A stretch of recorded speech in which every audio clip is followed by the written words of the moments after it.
Oh, what's this? Hello, everybody. Oi, oi. Welcome back to YouTube, eh? Won't go into full detail, but we're just moving back to YouTube for the future, indefinite future. But we won't be going back to Trover anymore. So back on YouTube. No more people inboxing me asking where the streams are because they're automatic as soon as the stream ends. It's on YouTube. And yeah, it's quite nice to be back here without the pressure of hitting certain stream hours and just having the freedom. So yeah, and we do also have Highland Wolf with us tonight. He's been doing some interesting analysis of the previous two games. So would you like to fire away with that while we have a look at this flight path? Oh yeah, so like where this flight path comes in for the first game, I want to kind of like focus. Obviously, this is a league format, so going into from the last 2 weeks, we're in week 3 now. So interesting enough, we actually have the most fundamental point is there's 4 points right now between first and third place. SAS currently on the top with 89. No surprise to see them up top there, but down below we've got Animals Lines on 88 points, and then Team Incognito Blue on 85. And 24 points only between first and fifth place, and that's what chicken dinner and 4 kills. That's one game, Bigfoot, between first and fifth place. And with Fallen Angels, who weren't there last week, who somehow with their miraculous 71 points in week 1, still on 4th place. So if Fallen Angels are here, and I really do hope they are. I've had a quick look, but I've not been able to quite glance if they're here tonight. But hopefully they are, because if they are, they could definitely take that top spot. It seemed to me like Fallen Angels were kind of a one-hit wonder, possibly. They are really like they kind of like came in for like week 1. It looks like I'm kind of looking at like the list right now. It doesn't look like Fallen Angels at all. They're not there. No. We're going to see an interesting rematch between Zed Pen and Zed Paradox in El Pozo, and these 3 teams do often land pretty close to each other and have a bit of conflict. And I can assure you, these teams have been working on their tactics from quite a deep meta point of view. It's going to be interesting each week to see these drops advance, and it's really nice to see these teams advance to higher tiers and be there for the journey with them. Right, and this is really interesting to see, and we see it time and time again from the side of Pen Game Over Squad. They always seem to drop in highly contested locations, and often even with teams that are also neck and neck with them on the leaderboard where they are at the top most generally. And we do actually see Menace take a massive fall there, getting shot up there by Animals Lines, falling down. Menace going to be straight out of the game, and Animals Diablo also falling down to the side of one of Game Overs here. Cons perhaps going to find another onto Hazi here, lighting him up, but not going to find a third member down onto Animals Lines. Pen versus Animal Lines going to be really interesting to see here in the start of this first game. Yeah, Devious and Menace being taken out extremely quick there. Devious was trying to do a really clever approach without opening fire before they had enough loot. And they just seemed to either accidentally or on purpose home in on Menace. It was probably on purpose. All 3 of them did seem to charge that building at once. It's not normal in such an early loot stage to all charge into a building. So they probably knew Menace was there. Didn't see what happened to Devious on the other side of the building myself, but it was a nightmare for them with half of the team taken out. They only got one full bleed out onto AMZ. So in a 3v2 situation, with Con's actually quite far away now trying to catch up on loot.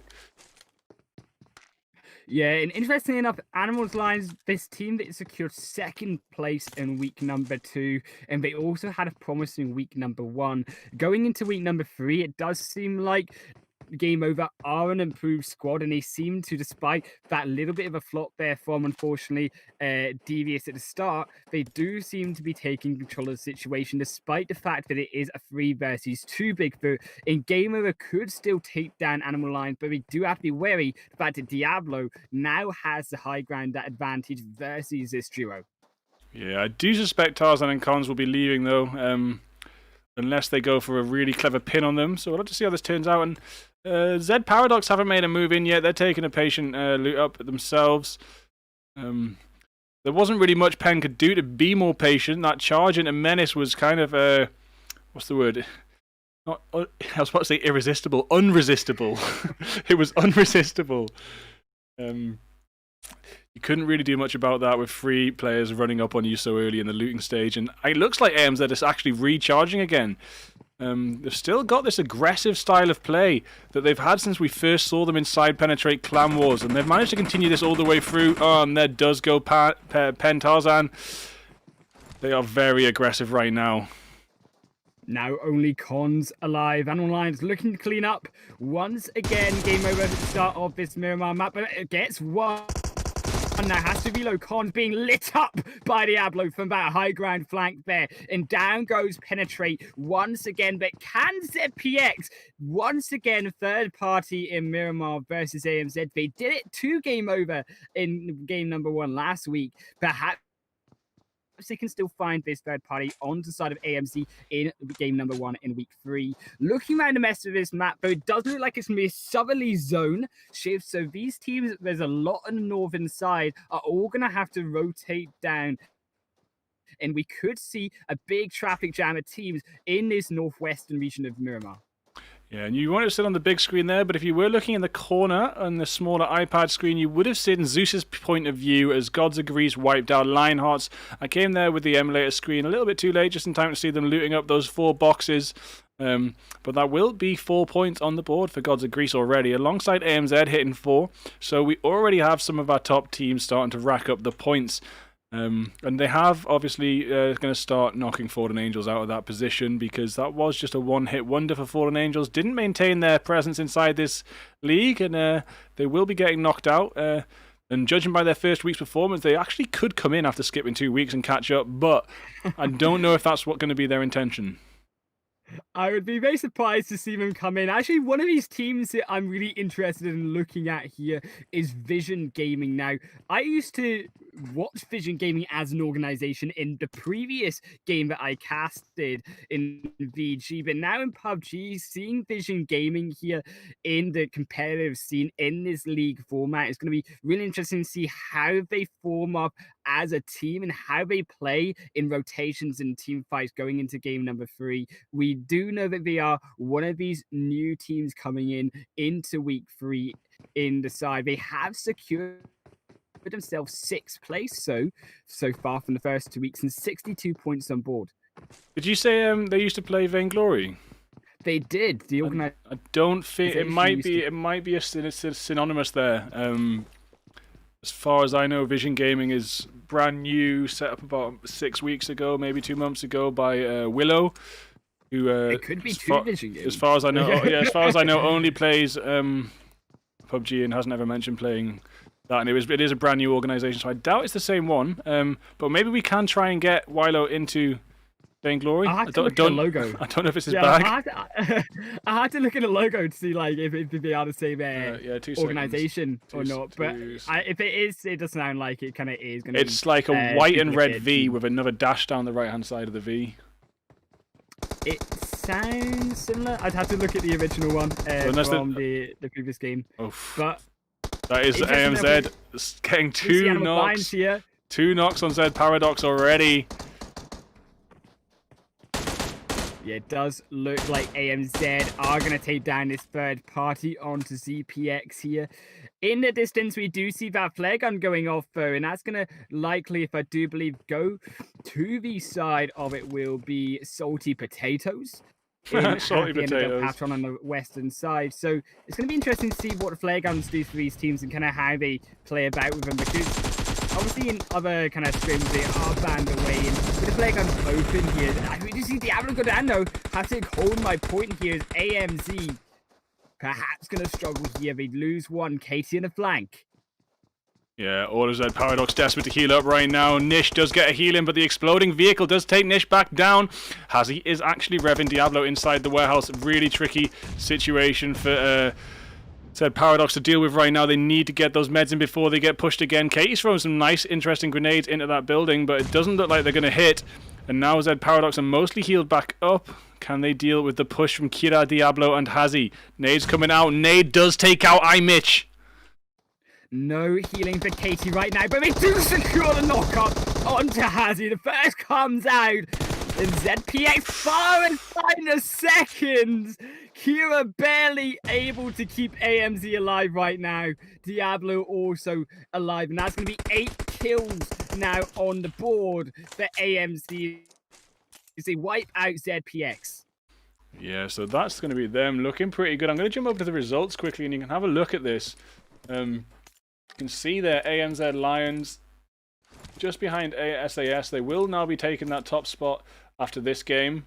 And it looks like Gods of Greece in 5th place are going to be moving up a little bit if they can keep those points going for them this time round. And yeah, Incognito Blue, are they with us tonight? They're pretty high up too. They are. It does look like they're still in the game. 21. As well, so, Team 21. Let's go see where they are. There's Inside only 2 of them. right now. So they're gonna lose, I mean, they might lose a couple points for not being the full team. There's only 2 of them right now.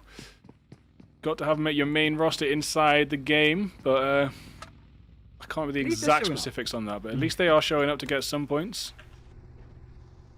Yeah, we do have 15 teams remaining in this lobby. We have seen a couple of teams go down, but still in the early game, only halfway through the blue zone, closing into phase number 2. 10.5 minutes, as we say. So the early game about to end, however, about to move into that mid-game stage, which is when we start to see teams rotate around the phase 2 to phase 3 zone. And if it is going to be, I will predict, a southern zone, we could see a lot of rotations coming down toward, as I say, that southern area of the map, like Los Leones, like Trimacera, like Minister Valley. Even if it does rotate down to a southwestern zone, which is something we don't often get to see. Yeah, just going down that south area, it's pretty nice for now. We could be lucky enough to get a bridge finish. I'll have to see where it decides to go. It is moving in now. We've got teams chasing the zone in. No one's being dealt too much damage. We have RPG chasing down the other RPG team. It is RPG the OGs chasing down RPG Rat Pack in the truck there, but it looks like RPG OGs kind of got away. Legolas, I Snipe You Cry, Mad CD, and Paul Baz somewhere nearby as well, hopefully. Yeah, they've managed to find a bit of cover, and it looks like the other RPG team, the OGs, has made. Also, sorry, 14 is the OGs and 13 is the Rat Pack. So this is the OGs, and they've made their way further into zone, avoiding that conflict outside of zone. Maybe even going to try for a pin. Yeah, and it is great to see actually the side of Rat Pack with that full squad. We only saw them with 2 members last week on game number 1, but put out a phenomenal performance, securing themselves top 5 and also almost double digits on kills in game number 1 with only 2 members. And it's these 2 members are the likes of Paul Baz and I Snipe You Cry that we're going to be looking at. But also don't forget the likes of Legolas and Mad CD, also members that in their own right can still 1v1 close range and still come out with the plays with just their micro skill in these close range team fights. But I Snipe You Cry, that is the sniper, as you can guess here, for the side of Rat Pack. And we're gonna have to keep an eye on them as they move in closer towards the zone to see those long range kills go ahead. Yeah, there's a new player in RPG as well called I Snipe You Die. I was saying they could continue this trend in multiple ways, but does look like the OGs have resisted this fight. They had a really good pin on them. They went around them. It's like the ultimate flank you can do is go to the opposite side of someone towards the zone, but they didn't choose to hold it down, and they've just headed in now. And the zone does continue to shift south, so you know there. What are you doing? Look at Droga, team Hugin's team, Droga, actually boating it around right now. This is interesting. We don't see much of this inside Miramar. Yeah, an interesting strategy. They're moving down to the low side of the bridge, almost putting away eggs in one basket here, predicting that zone will end up on the bridge at the south there.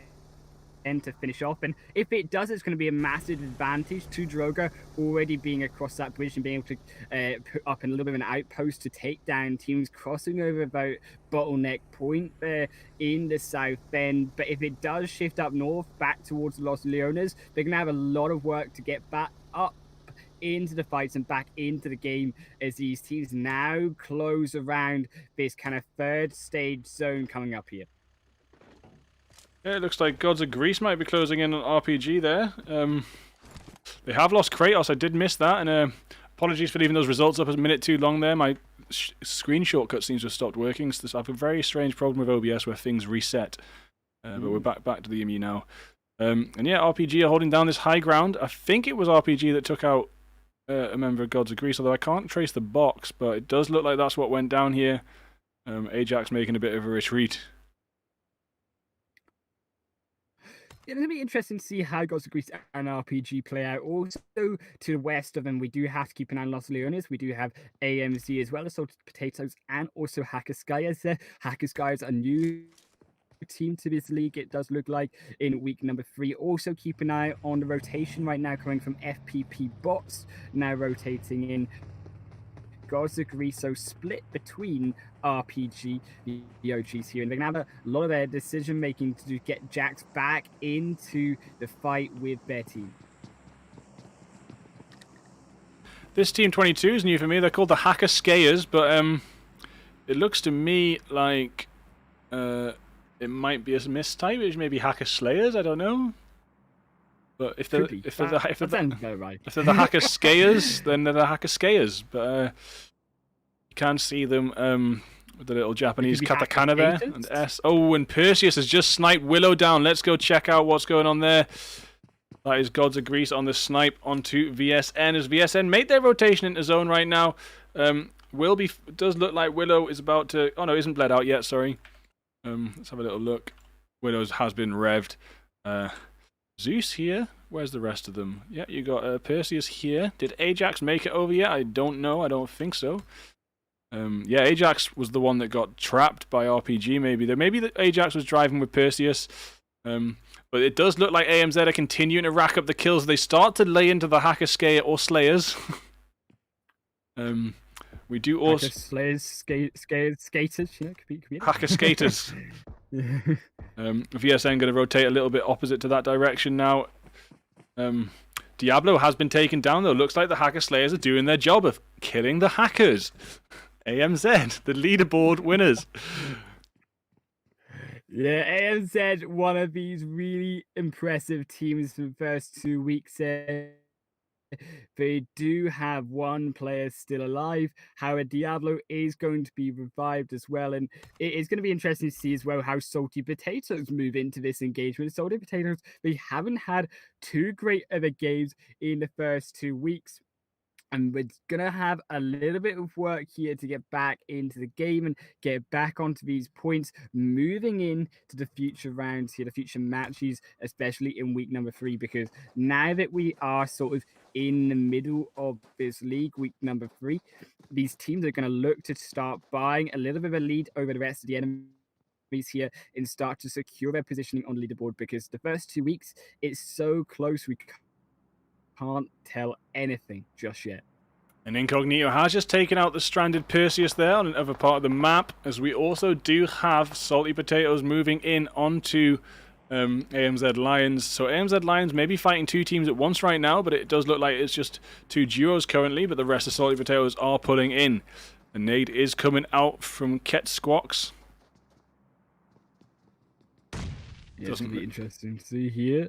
Watching these teams just rotating in. And that zone there does shift in further south. But as we say earlier on, it's going to be to the deficit of Drogo there, who unfortunately pinning all their eggs down that south end or past the bridge. They're now going to have to rotate in. But here we go. AMZ taking one knock up so far, taking one down as they have lost Fuji for the side of the Potatoes here. Potatoes now looking in trouble here. But SQOX here has the ultimate high ground versus AMZ and can put in some devastating work if they can get where the shots in where they need to. Yeah, AMZ did a really good job of seeing the flank coming in there from the rest of Salty Potatoes. Queen now left by herself. Venom and Squawks heading that high ground down with Marquito and Byron watching another angle. They're kind of pinned by 2 different teams. A bit of an awkward situation to be in. Queen could be pinning another angle. AMZ Diablo does take down Venom though through the windows, and now Squawks has to climb back in. Will AMZ make the push right now? It is a good chance if they want to, but really, I think everyone here needs to be thinking about getting into zone and leaving this fight behind and making their rotation. Keep in mind the positioning of where Hackaslayers are right now. They're right on the edge of zone, and neither AMZ or either Salty Potatoes can ideally make an easy move into this zone without being shot up and lit up by the side of the Hackaslayers. they have just controlled the superior edge of this zone versus the rest of these two teams, and are looking to try get these kills as these two teams look to try maybe retreat and find a way into safety.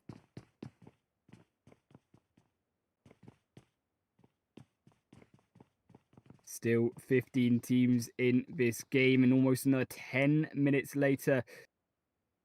Does look like this standstill right now in this game, but not for much longer, Bigfoot, as we will see these teams rotate in. We're going to see teams cluster up against each other, fight it out for these final compounds remaining inside the game, because we're now 20 seconds before that zone shifts once again, and these teams up north, like the likes of DDUK and also the side of the Elves, they're going to have to make these rotations in for the north side and battle out in straight ahead of them, which is going to be level 1. The hell is that driving? AMZ making their rotation, putting some stunts on the way down. Nearly lost the car to a weird position on the rock. They are going to get out. So, like I said, it's not really good to be getting into that fight in Los Leones and not making that rotation. Because if it goes on until the next rotation, and it's like southeast, for example, again, you're just going to be in all kinds of trouble. So it's really good for them to pull out now and just make that move. Don't know how far they're going. Maybe just heading towards the warehouses. VSN opposite RPG right now. RPG, are they holding down a building, or I can't see until it renders in? Or they're just holding down a spot on the map? Yeah, they're just holding down a spot on the map. Eyes onto AMZ here. See the kind of shots and the angles going onto AMZ, but they've now pulled up on the edge on this hillside, and as you say, these teams are gonna have to rotate in straight away now into these zones, because these zones are gonna close in so fast on phase 4 onwards. We now also see teams on this western side, another 2 going forward. It does look like AMZ are risking everything right now. A car smoking, and they need to get out of this pin right now, or they find themselves blowing up. That was close, eh? That car nearly went. It could have maybe gone to the damage from rolling if they weren't careful, but they have luckily pulled up next to another truck. They're into the next one. And they'll just easily pull off and find a nice spot to go. The next rotation actually didn't go too far away from their previous location. It's headed west, right round RPG and VSN. VSN going to hold down that warehouse for a little bit longer. No kills on the board yet for them, but they do have a good position sorted out for the end zone, and they're going to even collect a couple of vehicles when it comes time to move again. Sons of Odin pushing up in the southwest, up on RPG. Was it the Rat Pack, the other RPG team?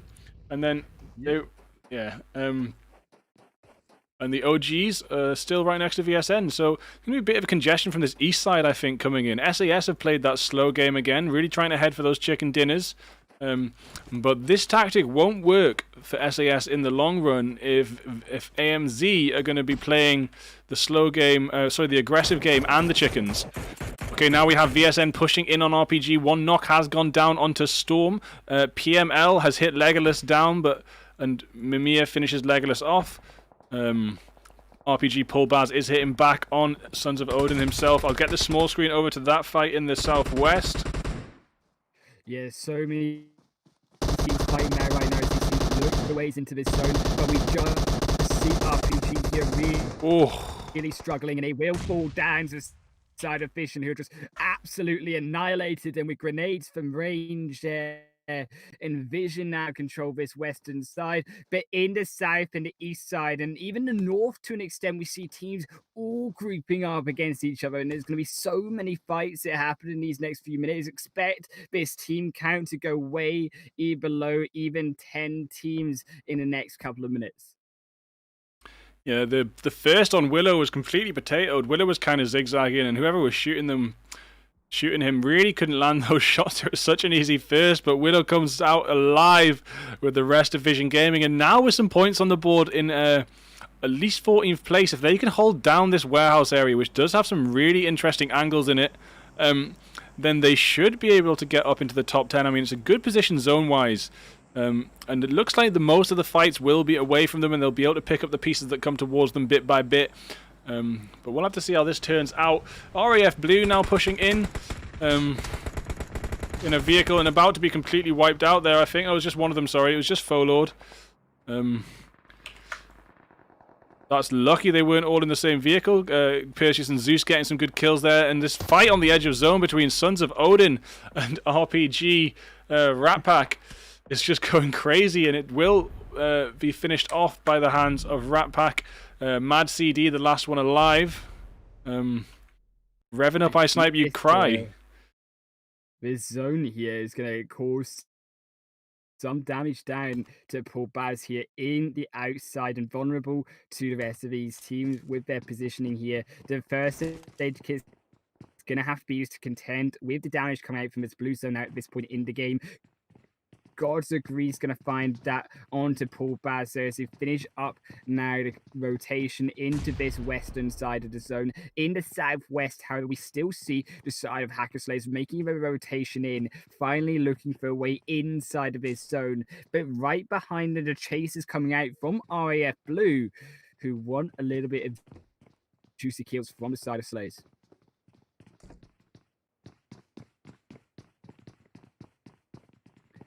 These teams all centralizing now in this late game. Koro almost going to go down on the side of RAF Blue here.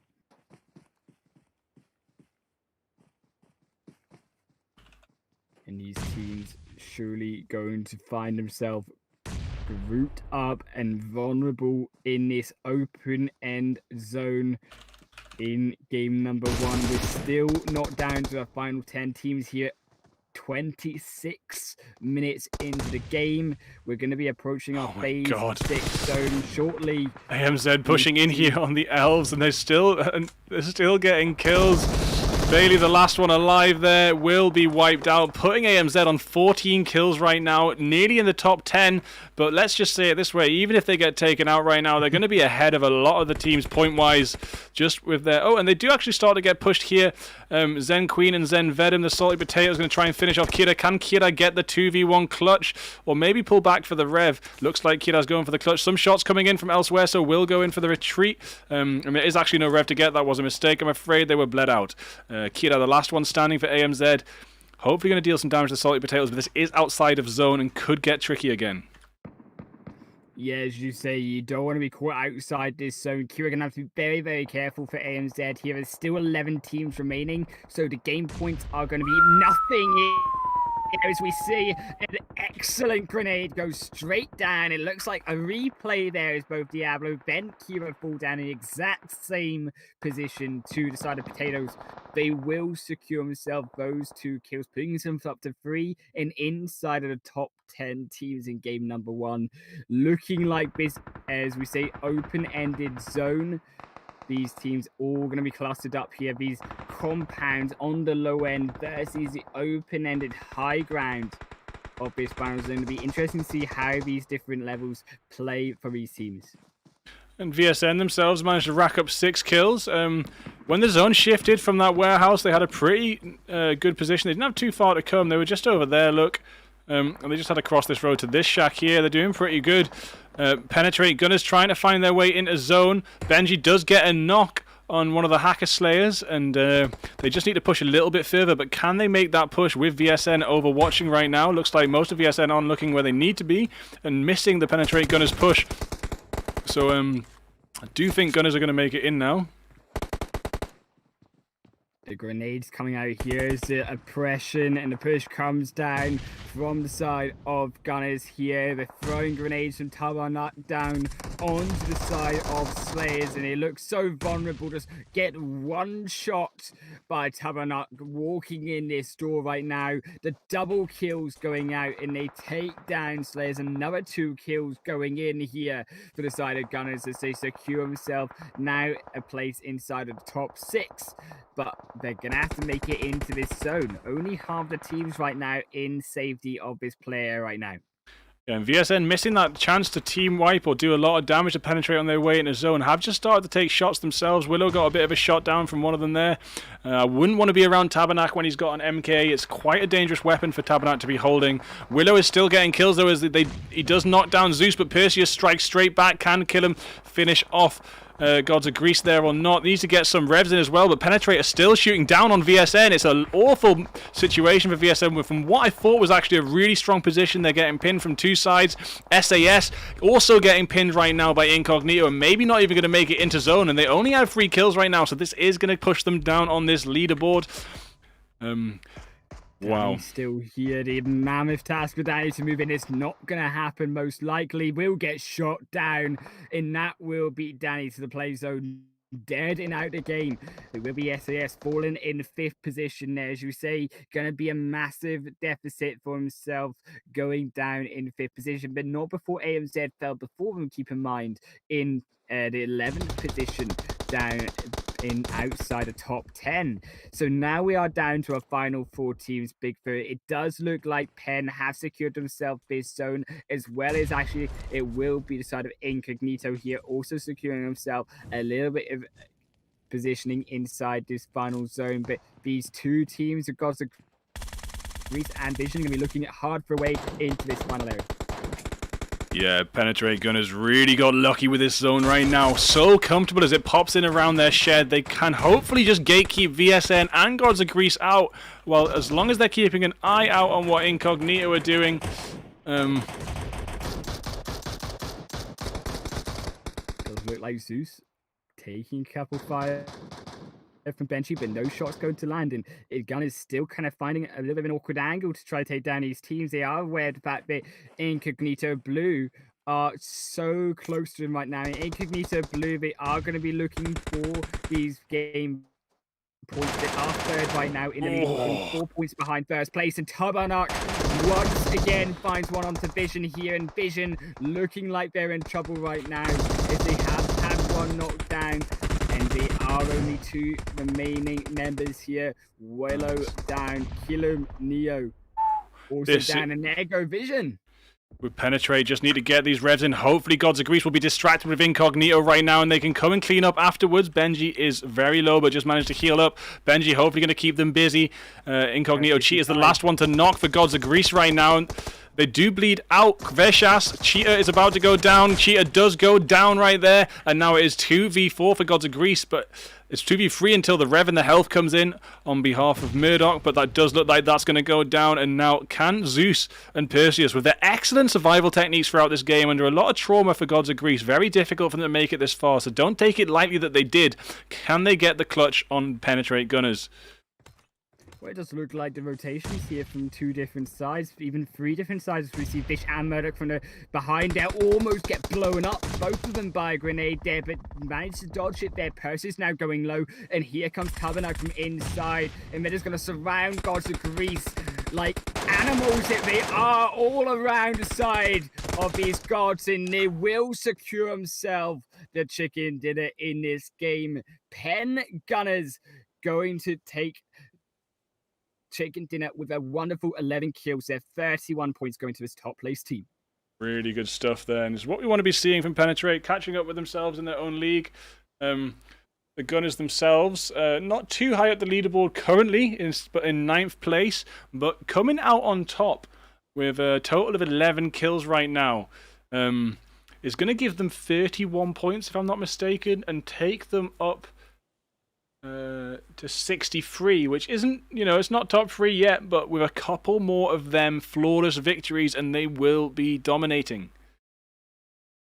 Yeah, and we see this leaderboard so tight between these teams right now, Bigfoot. And this is what we've been talking about at the start of the game. That there are nothing, there's no points in between these teams, especially on the high end of that leaderboard. And with Gunners, who had a very kind of disappointing week 1, they sort of found a little bit of footing in week number 2. Now they've secured themselves a massive chicken dinner with 31 points in game number 1 here in Miramar. It's going to boost them up on this leaderboard and allow them to fight it out with these top teams at the top of the leaderboard. So I'm going to try and load up some replays for you in just 1 second. Just need to check I've got the right logo on the shield. I don't, of course. So I was really happy to see that. That was a really nice turn of events for me. Obviously supporting Penetrate throughout this league, but Great performance from all the other teams, and some really interesting chases and wipes. Those and a lot more avoiding fights. You know, in some of the lower tier scrims, you sometimes see people taking every fight and just like the numbers go down very quick. But in higher tier scrims, you can see retreats a bit more often, a bit more tactical gameplay, trying to survive into that last circle, and that's what's really important. Yeah, and it's not necessarily that teams aren't fighting. The teams still are engaging against each other. It's more just long-range fights and slow, maybe 1 or 2 kills between each team, and then kind of retreating, trying to reposition as that zone closes in once again. And these teams we see in the lower tier scrims, they're all about fighting, all about getting the kills. They don't really pay attention to that zone as much, and what we kind of see from these teams is they find themselves caught out of the zone towards the end of the game and then falling down despite their high amount of kills. But in these kind of top more tier scrims here, we see teams still getting the kills like we did with AMZ, but kind of rotating in closer to these zones, keeping an eye on their positioning. We saw AMZ making massive rotations from the west to the center to even the east side of the map throughout that game, and still picking up those kills that they needed to. And despite the fact they finished outside of the top 10, they still had a promising game number 1, and it's going to be interesting to see how they pick themselves up and the game points and their positioning in these skirmishes with the teams in game number 2 and onwards. Get this screen share on for you, 1 second. Right,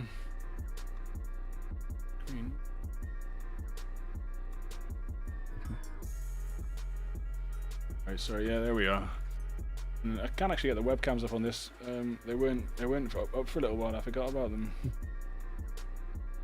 Okay, so here we are with the match highlights. Yeah, I'm going to start it off here with AMZ versus the side of Penn Game Over, and another disappointing Miramar map game for the side of Game Over. Once again, going to be the first team to fall down here in Miramar. It just seems to me that it feels like Game Over, Miramar does not their map in terms of their play style. They always seem to be kind of very aggressive, dropping in this location here like they did last week, and finding themselves that they're caught in between too many teams here, between not only Z Paradox this time, but also AMZ, who just completely wiped them out here. And as we see Cons reloading here towards the end, this is their downfall. We don't realize that Diablo, through that window, takes them down while they're reloading and not able to fire back.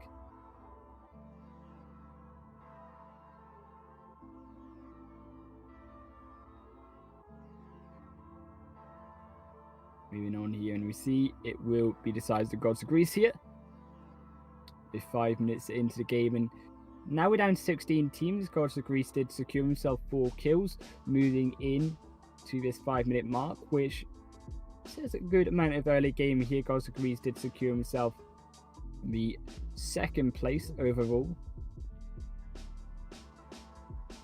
And obviously well done to them, despite the fact they did lose 1 player down so early on.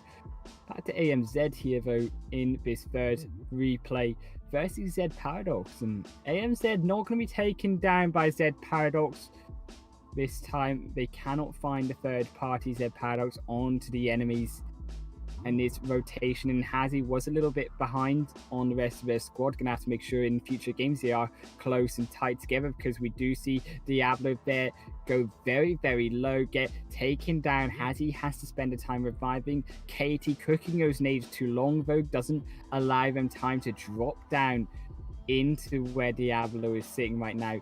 Perhaps need a little bit more of a left angle on to Hazy there, but Katie waits for their moment here, waits for their time to be forgotten by the side of AMZ here before they completely wipe out Hazy. And despite the fact that they had no healing, Z Paradox still put up a good fight. But it was a really good fight, running on such low health for so long as well. Very impressive to get away with that.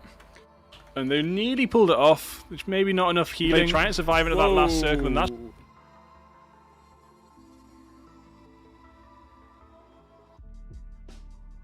Yeah, do see Q there cleaning up with Diablo, and AMZ were always going to be on the back foot after that fight. I think from against Z Paradox, they were put down to 2 members, and I think fighting their paradox and not having their team so close together that they needed to be as that 4-man squad versus Zed Paradox ultimately hurt them going later on into these teams that all had 3 or 4 members against them. And we really sort of struggled from AMZ, but they still managed to put out the kills no matter what, despite the fact that they only had 2 members. So AMZ just proving time and time again in this first game until they were ultimately beaten down by the side of Potatoes, that they could still go toe-to-toe, as we see here now versus the side of the Potatoes here. Room codes are out if you want to jump in there, buddy. You might have got an invitation off Devious. We'll have to check. I'm just checking. I've only just got the YouTube up.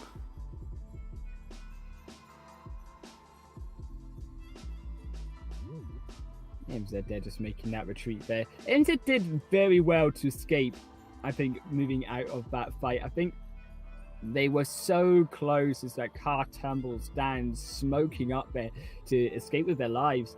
Had that car been taking a couple more bullets, I think that would have exploded, along with AMZ's dreams there of getting the rest of the kills that they did out in that 15th position. Yeah, crashing a car only does a tiny bit of damage, so it's nice nades there. So you got to be on really low health. This is I hope I got this clip where it was a decoy that couldn't first Willow. Yeah, look, just couldn't first Willow. Look at that. What is going on?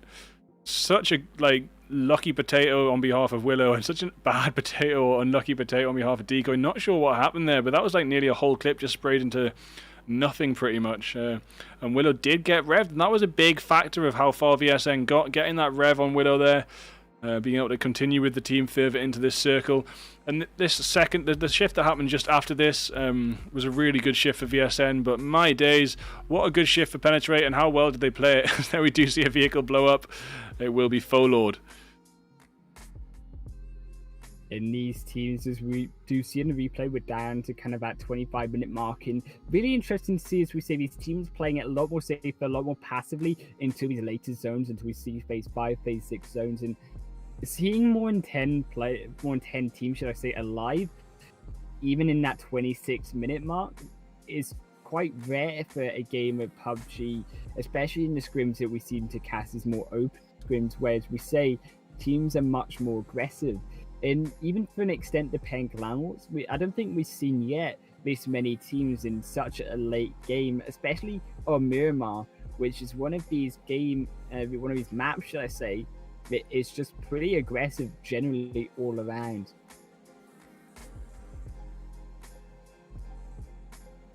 That was funny. It does look like one of the last standing members of Elf there blew up a trap that they set. Bailey blew up a trap. Luckily didn't take any damage, but did get wiped out by AMZ.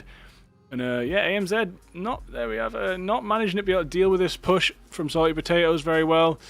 And grenades very well aimed. Just zoom out of this and just miss this. But yeah, you've got Kira here inside the building, trying to pin them and get ready for the wipe. As I zoom out and try and see what Salty Potatoes are doing, I think a nade came in.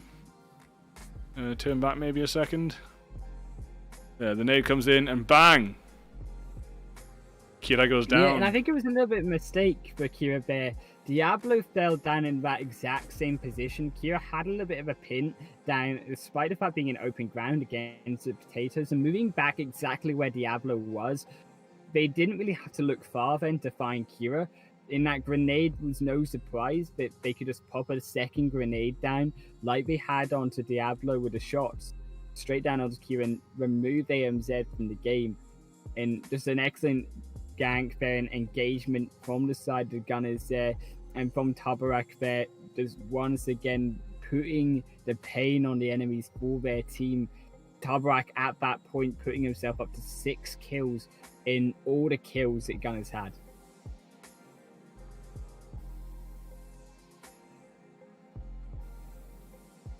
SAS trying to play the slow game but not making it into the final zone, unfortunately, with only 3 kills in I think it was 5th place there. So they'll get a token amount of points for that, keeping them going, but not keeping them on top necessarily when the other teams start to catch up. Yeah, as we say, it will give them the points kind of that they are looking for. They will get the 8 points for fourth position, but with no kills, it's not going to put them where they need to be. And with so many teams closing in behind them, for example, even Animal Lions, they had 14 kills before they died, plus the 11th position is going to give them that extra game point to put them up to 15. So AMZ right now going to be looking higher than SAS at the end of game number 1, despite the fact that SAS finished almost 7-8 places above the side of AMZ. Yeah, there's 2 more games tonight, so looking forward to the results coming out tomorrow evening, and also obviously looking forward to the next 2 games themselves, and see how this leaderboard gets shaken up, and see if Pen Gunners can get another chicken or at least a top 3.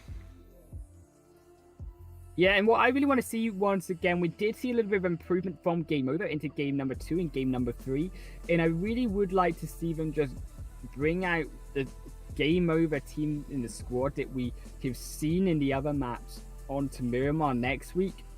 And they're going to need to really rethink and strategize their drop locations in Miramar, because it's 2 weeks in a row now that game over have dropped inside a highly contested drop kind of area in that western side of the map and falling down to a team very, very early on. We saw them drop second to last in week number 2, last place in game number 1 this week.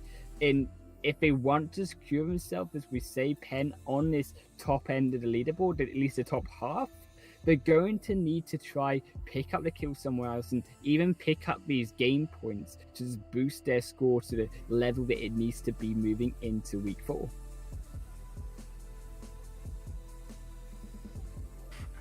Bit of chatting, it's pretty interesting in Discord. Willow saying Tabernacle put the up him with the MK. Willow also saying no one in Hacienda or Picardo. Yeah, it was an interesting. None of these hot drops really got taken over. El Pozo was a triple drop. Hacienda and Picardo were empty.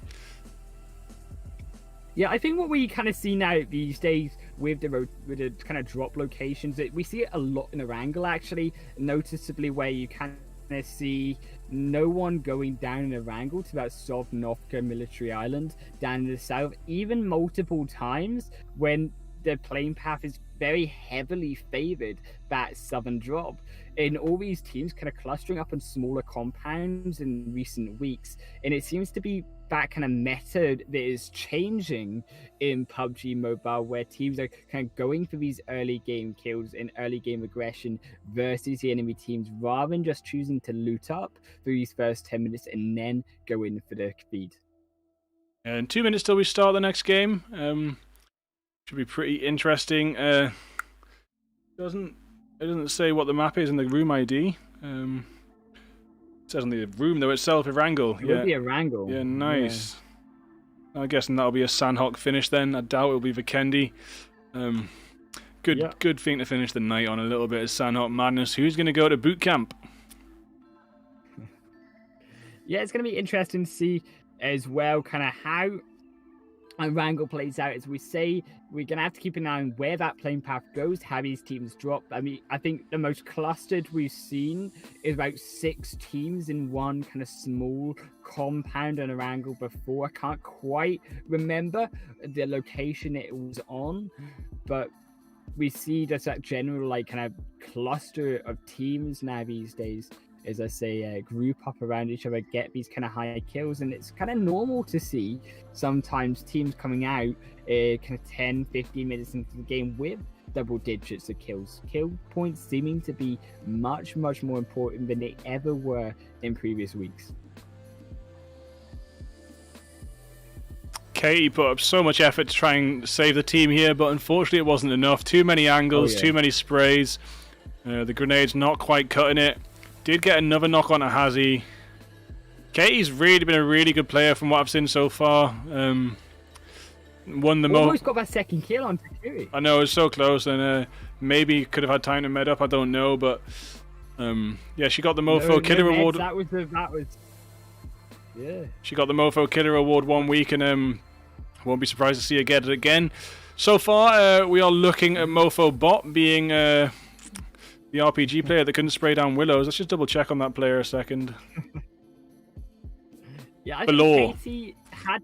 Yeah, had they had meds, Katie would have 100%, I think, finished off Curie in that second kill, perhaps even finished off Diablo as that third. And the grenades coming out from Vision were what secured them these kills that he did. So 2 knockups already, and just a massive fail there as we see it, and that entire clip missed down onto Vision there, and unfortunately losing their lives and paying for that missed gameplay there. And I think it's these kind of small mistakes that, you know, missing a clip, kind of not positioning right onto a grenade going to land on you, not using your smokes correctly in that kind of skirmish, costing the side of RPG, and we're going to have to watch their position in game number 2, game number 3. You see just one of the side of it will be RAF Blue getting lit up in that vehicle. Just shut down these replays now, and we will head into the next game in just 1 minute, so I'll make sure we're ready for that when it comes. So yeah, Wrangle, eh? Oh, you're not in the room, buddy. What's up? Yeah, I seem to be kicked out again. I don't know if it's a bug. I'm going to try grab myself back Too late. into the room. Sorry. Oh, well, there we go. Does seem to be that I've been kicked out. I don't know what that bug is. It seems to be keeping happening to me. I don't know if it's because the Korean version or not, but we will just have to move into the kind of screen share for game. Yeah, I don't know. My Korean version doesn't have any problems with that. I don't know what it is. Oh, wait, we'll kind of look from your screen anyway, so we'll make sure we're on the same page, so, at the very least. You can turn that webcam off as well if you want for now.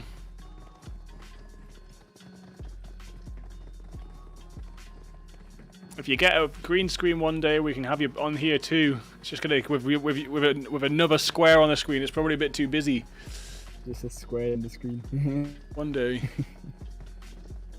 When you get your big, what is it going to be, like 100, 200 quid Trovo paycheck off me? That's it. Goodbye, Trovo. Thanks for the money. Cheers. Bye bye. Thank you. Bye bye. Thank you, Chinese Communist Party. See you later.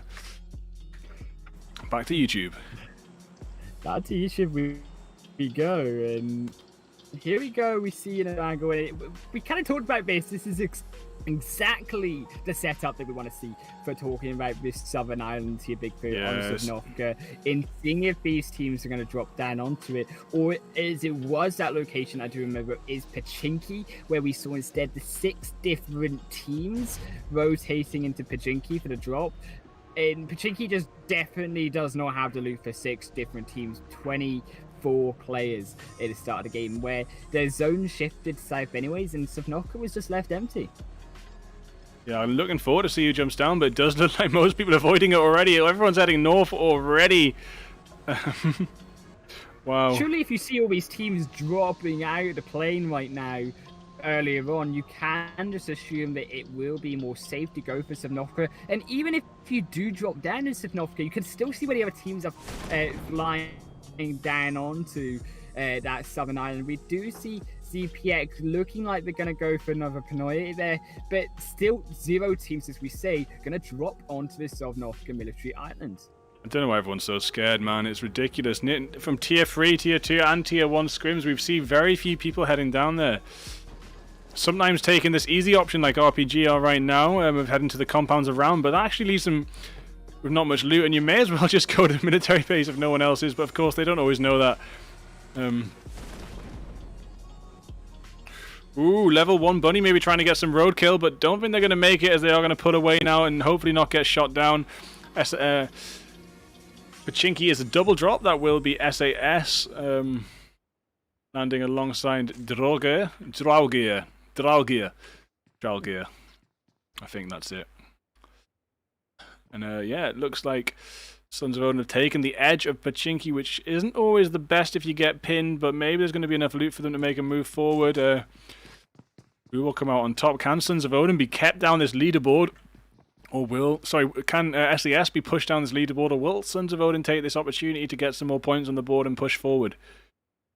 It's going to be very interesting to see how the side of SAS kind of take this early game skirmish. They haven't sometimes had the best of skirmishes, as we saw last week versus the Vision squad. They did actually completely get wiped out, first team in Sanhok in that final game, and they have to be aware of the fact that in these early game skirmishes, the opportunity for kills is there, yes, but also there's that opportunity always the chance to be knocked out is the first or second team, as we see Psycho going down to half health already, and just a couple little bullets down to half health, down to low health, can mean the difference when you don't have all these medkits there to back you up.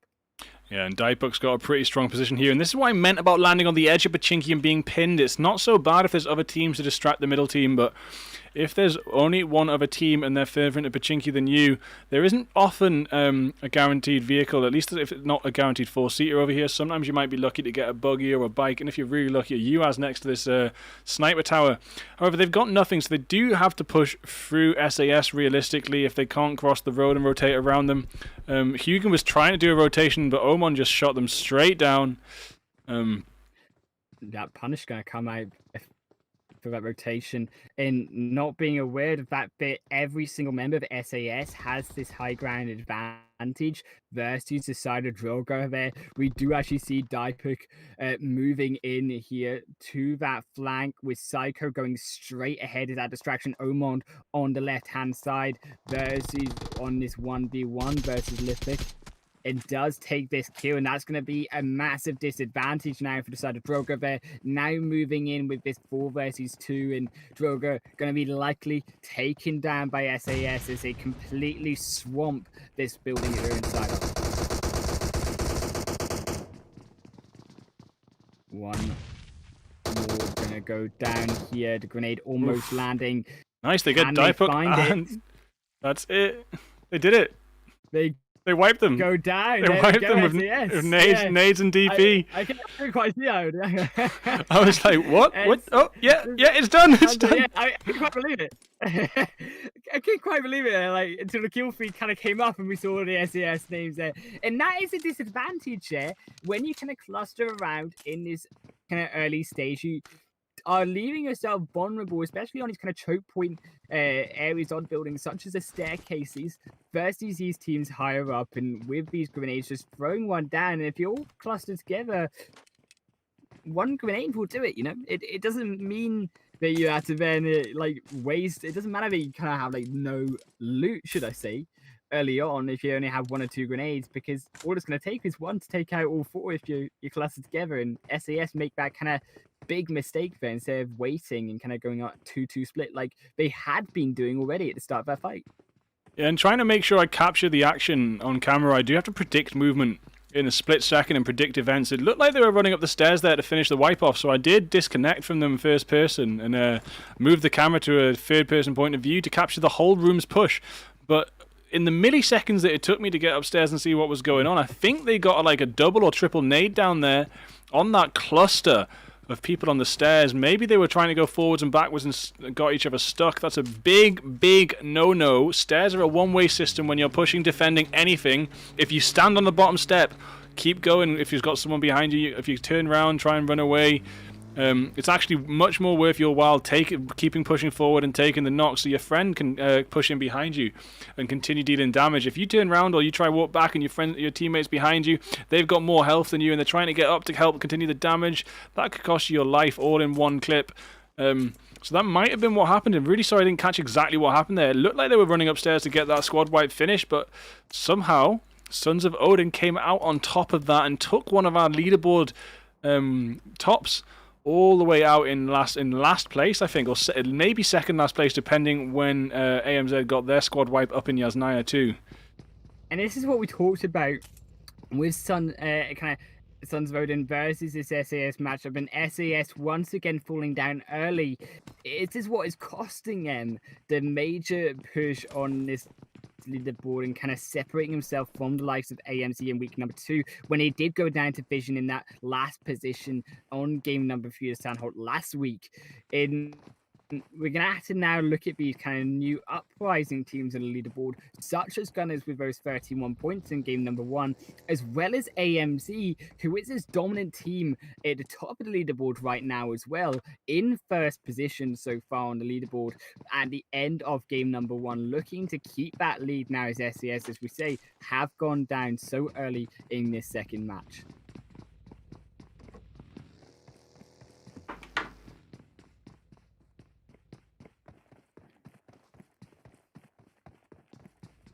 You see kind of these teams looting up right now.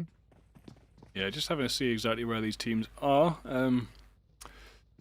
Just trying to just keep an eye on rotations, really. Level 1 Bunny still alive after losing Zylok and Uptrix. Maybe it wasn't a squad wipe by AMZ. Oh, Bunny trying to come in for an airdrop against AMZ there, but will be taken very low. And now pinned behind a singular rock. It's not going to be very difficult at all for AMZ to finish Bunny off. This is guaranteed to happen. It's just whether it happens in the next 10 seconds or the next 10 minutes. Bunny trying to throw a smoke, but this ain't going to go down. Let's just watch Diablo's point of view from here. They know exactly where they are. I mean, it's not going to go well. I mean, the smokes are so far away that less smoke on the point of view of Diablo there, the right for Bunny. It's way too far to allow them a little bit of space to move around. I think we should have actually just straight down the other side now, yeah. Straight down the hill. It did get away with it, running down that hill. Good little evasion, but if AMZ have a vehicle that is worth... Oh, now Diablo should have caught the last little second of that. Now going to take some full damage in the chase. Maybe they have a vehicle and they'll make the chase. Going to be them getting away, I believe.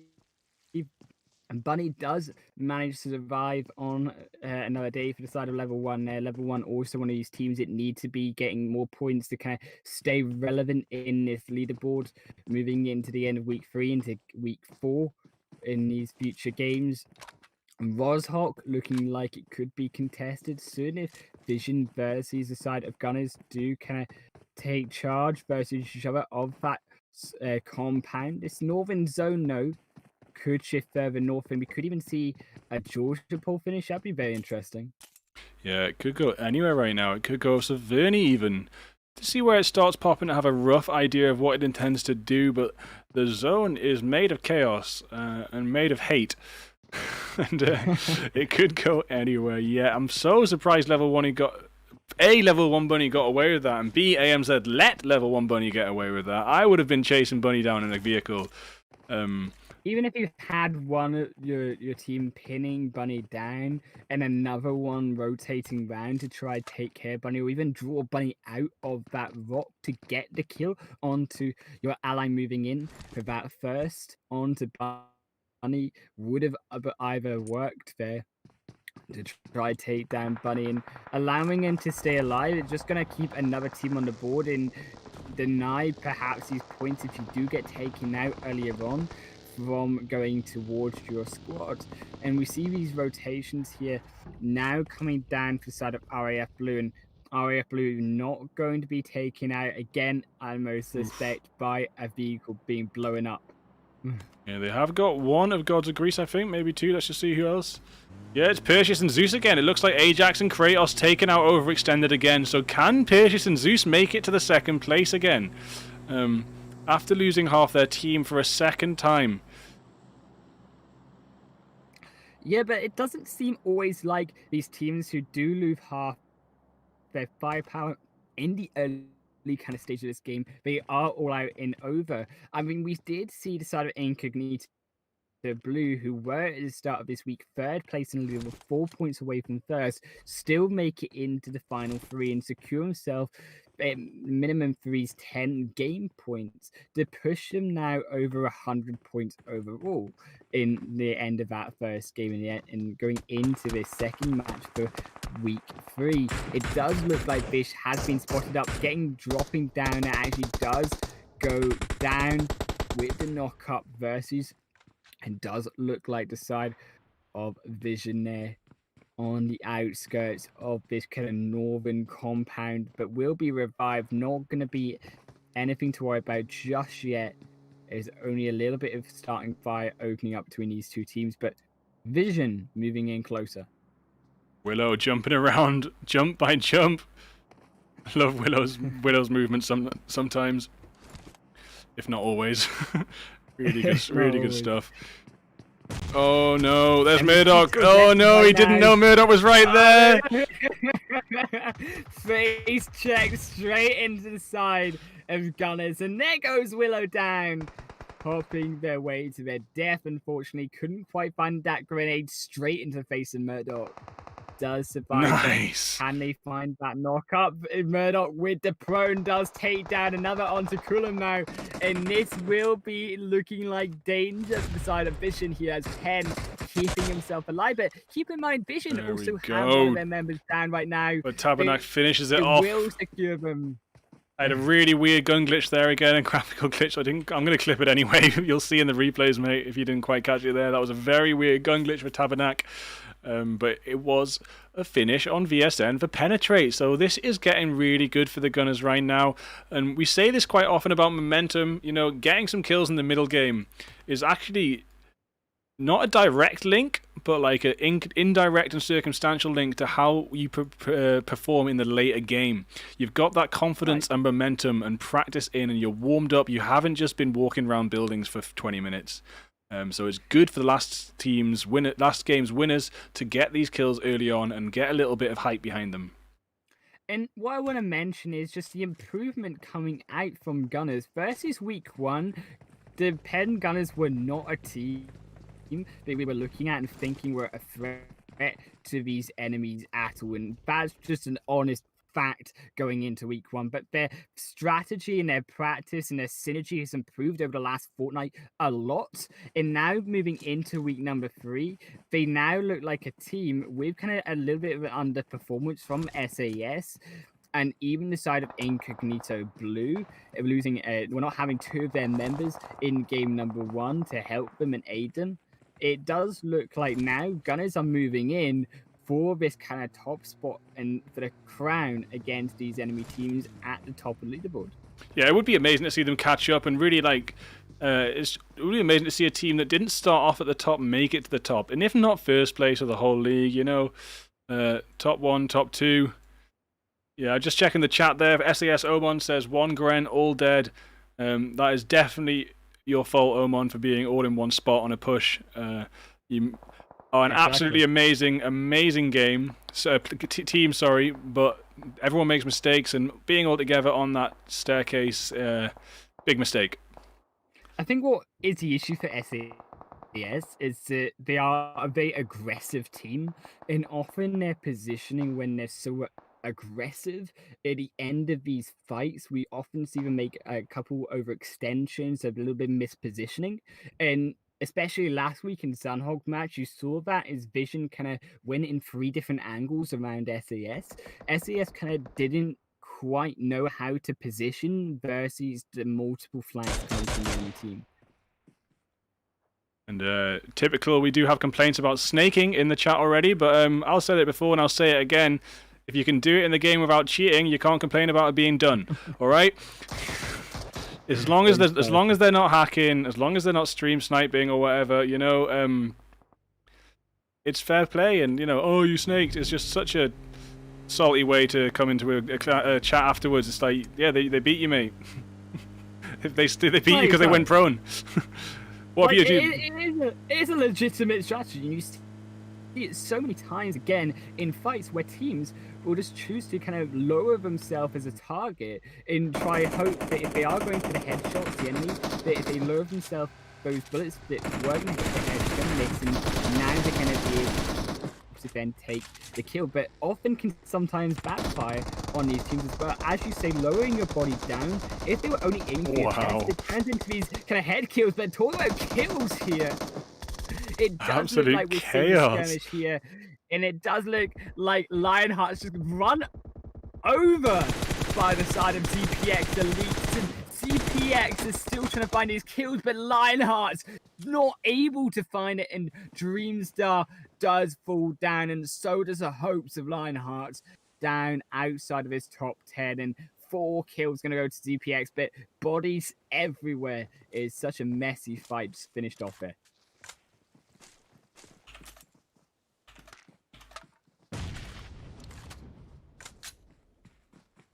People really complaining about being snaked in the chat there. I just think that's so dumb, man. People really snaking. It's like, yes, they're snaking. They killed you because they snaked. Look, I will be honest. I will admit that if I am to be carried to the chicken dinner eventually, you know, I've got a snake because I just can't kill anyone. So I've got to hide. So the snaking strat works for me, and I endorse it as a professional bot snaker, you know? The health was so low. Oh, Tarzan goes down too. Penetrate, game over. Having a hard time again. Down to just Devious and Cons, I think. Yeah, Tarzan and Menace taken out. Yeah, it does look like they're just struggling once again, but they're doing better than, of course, Miramar. Once again, it does look like Erangel and Sanhok got much more comfortable for game over. But as we say, they have to work in that first game because losing 2 weeks in a row in that first game is hindering their game points and their stats in this leaderboard so much because they're basically only playing 2 games every week, whereas all these other teams are playing 3.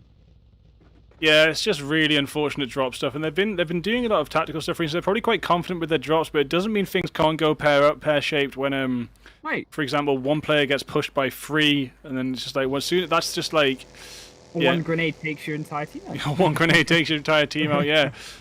Or someone outplays you by going prone. Yeah, I mean, anything can happen in the world of PUBG. Every game, even though it's the same map again and again, it just feels like a different game every single time. And that's what's amazing about this game is it's a different way of playing every single match.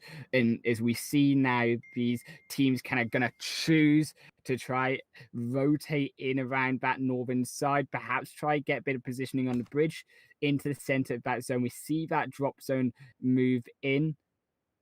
Useless. That DBS. there. Yeah, not gonna be exactly something a team's gonna be picking up. Maybe that vest will be something a team's gonna be looking at, but I don't know what's up with the. So yet another drop for season 4. Not a drop, but yet another bug for season 14. I can only see the half the airdrop there, so great. Welcome back to Player Unknown's Bugs and Glitches, everybody. It's got a DBS and some other stuff in. That's all I can say. And some other stuff. Of course, probably a helmet. They always usually come with a helmet. Oh yeah, 100% of the time it's got a helmet armor. Yeah, it's just whether it's got level 3 bag there. It's probably got 35 bullets, and I think it had maybe. It might have had a med kit, maybe. There's looked like there was 5 or 6 things in there, so it could have had a med kit. But we're just speculating right now. Completely haven't got a clue. Perseus and Zeus now pulling up on Kaveshas, but it looks like they're going to be able to handle this. Are they going to handle it? Are they going to pull away? It's only one player. They can handle it. They can push, but they don't know that. They don't know it's only one player, so they are going to pull off. AMZ will have heard some of those shots too, and it actually looks like we have. Yep. Gold Koro and Titty pushing Titty. Oh my god. Stop it. RAF Blue. TT. Here. Moving in. TT pushing in. T moving in. Moving in here. And against the side of Team Incognito Blue, they're down to one player. This duo of Team Incognito is again hurting this squad here more than they know because they're down half their firepower all the time and being fed, and that leaderboard just gets deleted by the side of RAF Blue as a grenade goes straight into the face of Incognito, down in 14th position. Oh. PML and Mimia up on this high ground. Could have sprayed Zeus out if they waited patiently, but somehow got seen. Nade wasn't located quite in the right spot. Zeus does get a knock up there onto that tower. Pretty tricky for them to get down from there. Zeus could kind of pin them. They need to get a nade into Zeus if they're going to make this move probably. It's going to be an interesting one to see how it plays out. It'll be interesting to see if they do actually have grenades on board. If PML can actually do so onto Zeus. It does like Zeus is going to like reposition here. And PML does have a little bit of time with the help of Mimia, who they could be getting down right now while Zeus was rotating. If we can just get one member down, I think that's going to allow a lot more play and a lot more strategy versus Zeus. But this high ground working to their disadvantage, Bigfoot, because they're completely pinned in. There's no real cover apart from that sort of central tower at the top there to block the shots of Zeus.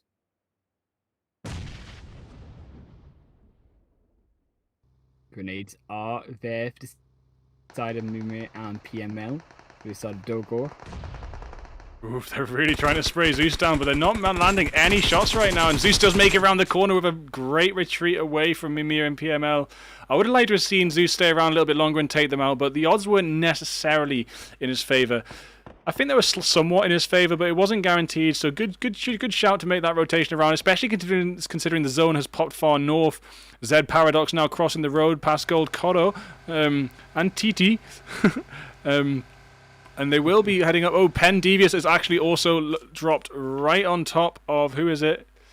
Oh, it will be RPG. I Snipe You Cry, Max CD, of course. Can Devious and Cons pull off the 1v4 right now as they are currently surrounded outside of zone? Versus this Rat Pack squad. We've seen Rat Pack last week make the plays. Can they make it against this side of Game Over? Game Over going to be looking to try get another life into this second game. But here comes all these rotations from these teams as that zone shrinks ever smaller. It's gonna not just be, I think, a side of both Rat Pack and Game Over here skirmishing, and very likely that a third team could party and kind of steal these kills away. Con's gonna dodge another grenade here. Devious Duck trying to find one, but can't quite find Paul Bass, and that's gonna be then firsted down. Con's on the roof there, the only one alive, but is on that rooftop. Does have the potential, if they do get a bit too aggressive, to throw a grenade or so down onto those stairs. Perhaps going to throw a Molotov down just to deny the engagement coming up through the staircase there. Yeah, Con's got a good knock on Legolas, but it might not be enough. The zone is pushing in currently. I think Devious went down for the use of a DP28 close range, even though Devious started shooting first. Con's looking down. Can he find it? Trying to shoot Paul Baz under the truck there. Gonna maybe take the retreat and rotate, and if he can make it round this rock, he's gonna be okay, and he does actually shoot though. Misfire might give some location away, but Con's gonna put a medkit in, hopefully, yeah, and keep rotating round. So yeah, it's just not the best idea to use the DP in that close range, because against most other weapons, especially Uzi, for example, you probably only be able to get someone down to half health before you're knocked out yourself. And for most other guns, outfire the DP in close range. So a bit of a shame for Devious there. I don't know what the sidearm was in Devious's backpack, but we do elsewhere see Havas starting to get knocks with the Car 98 right now. But there is also, it looks like who's pulling in? It is the retreat that we just saw. I Snipe You Cry jumps out the car. The car was going too fast, and I Snipe You Cry jumps out, knocking themselves. A good contender for bot of the night. We might have to do 2 bots of the night, as RPG are about to get completely wiped. There's 1 HP left in the entire team, and that's it. That's gotta go bot tonight. I mean, that's such disappointing play there from Rat Pack. Just straight into the arms of RAF Blue as he soak up another 4 kills, taking himself to 9 kills as there are 9 teams still alive, 25 players, and still potential for these teams almost on double digits to secure himself a healthy amount more kills here. But a zone continuing to rotate closer in. We're now coming to the end of this phase 5, and in 40 seconds that blue zone will start to close in. Also, it does look like RPG, the OG, is going to fall down to the side of AMZ Lions as they pick up 1. Yeah, AMZ have got themselves up to 9 kills right now. Kept the small screen on them a little while because I saw them doing a push. Pen Murdoch does take out Ant-Man as they push in. It is starting to look like the Gunners are going to have a repeat of last game if they can keep playing their cards right. They've got a pretty tricky rotation coming up next, though.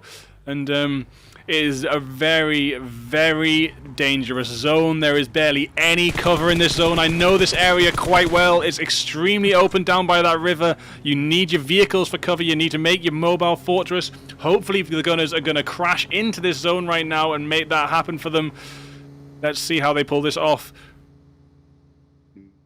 We see the Formula 1 driving coming out from the side of Gunners here. Gunners, they're making their heads fast move into this tall kind of part of the map, but lose Benny down to the side of AMZ Line. So are also looking for this highly contended spot here, losing 2 members with his drive-in, with Murdoch also down. Fish trying to make these revives.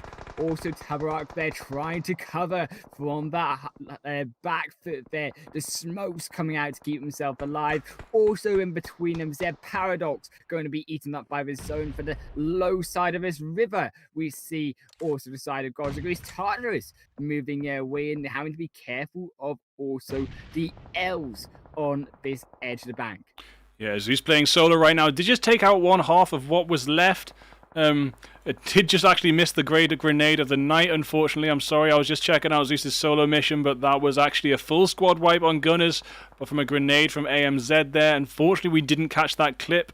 Looks like Diablo is pushing forward to check out what's left, but there is nothing left. Gunners are now off the map. Zeus has done a great solo job so far. Mimir can keep going as well. Maybe if it's kind of a 1v1 right now between Zeus and Mimir, could be interesting to see who comes out on top. Oh, Zeus not quite in zone, but only a little bit further to go. Does have that vehicle gonna try find this kill onto Mimir, who is pinned behind this zone. There's no way for Mimir to cross right now. They're gonna have to try take out Zeus or position a little bit closer. Mimir tries to make something fancy out of it, but does go down. And Gozagreet's going to find himself their 4th kill of the game. And AMZ Lions' team taking out Gunners in this second game. It's going to allow AMZ Lions to now bolster their score even higher and kind of extend their lead in this first position. This could look like the kind of breakthrough that one of these teams at the top of the leaderboard needed to secure himself a spot at the end of week 3 ahead of the rest of the other teams moving into week 4. But down in this kind of western side, we still see a little bit of skirmishing going down between the elves. Zeus the Gods of Greece getting now pinned themselves behind the zone. Yeah, how much can Zeus pull off solo? It's going pretty well so far for him. I'd love to see him push forward a top 2. Another knock on Bailey. Zeus is killing it. We haven't seen a solo take it this far ever in the Clan Wars League, I don't think. Running through this lobby, staying alive. Now that is the Elves out with a bit of assistance from another team, and Zeus is now in top 3. We said we wanted to see him make it the top 2. I think it might be possible if AMZ get distracted with RAF Blue up there. That's all they can hope for, but that smokes are going to give away their location as well as hide their location and smoke them away from fire from AMZ and also the side of RAF Blue. RAF Blue, this duo right now against the side of this full squad of AMZ. They secure themselves that kill onto Zeus down to this 2-team game here, 3 versus 2. Can they find his smokes coming out? But TT is down, and the Warlord going to be the only one alive right now. But it's not going to matter as AMZ take them down. They couldn't quite find that perch up onto that hill to take them out of the game, and AMZ secure himself the second chicken dinner, 20 points plus an absolutely mammoth 22 kills going over, and that's gonna be 42 juicy going to the top place team. That's ridiculous. They're right on top of the leaderboard now. There's not much anyone can do about that for well, tonight, I guess, but there is many weeks coming. It's a whole RP season. We're going to see some ridiculous points by the end of it.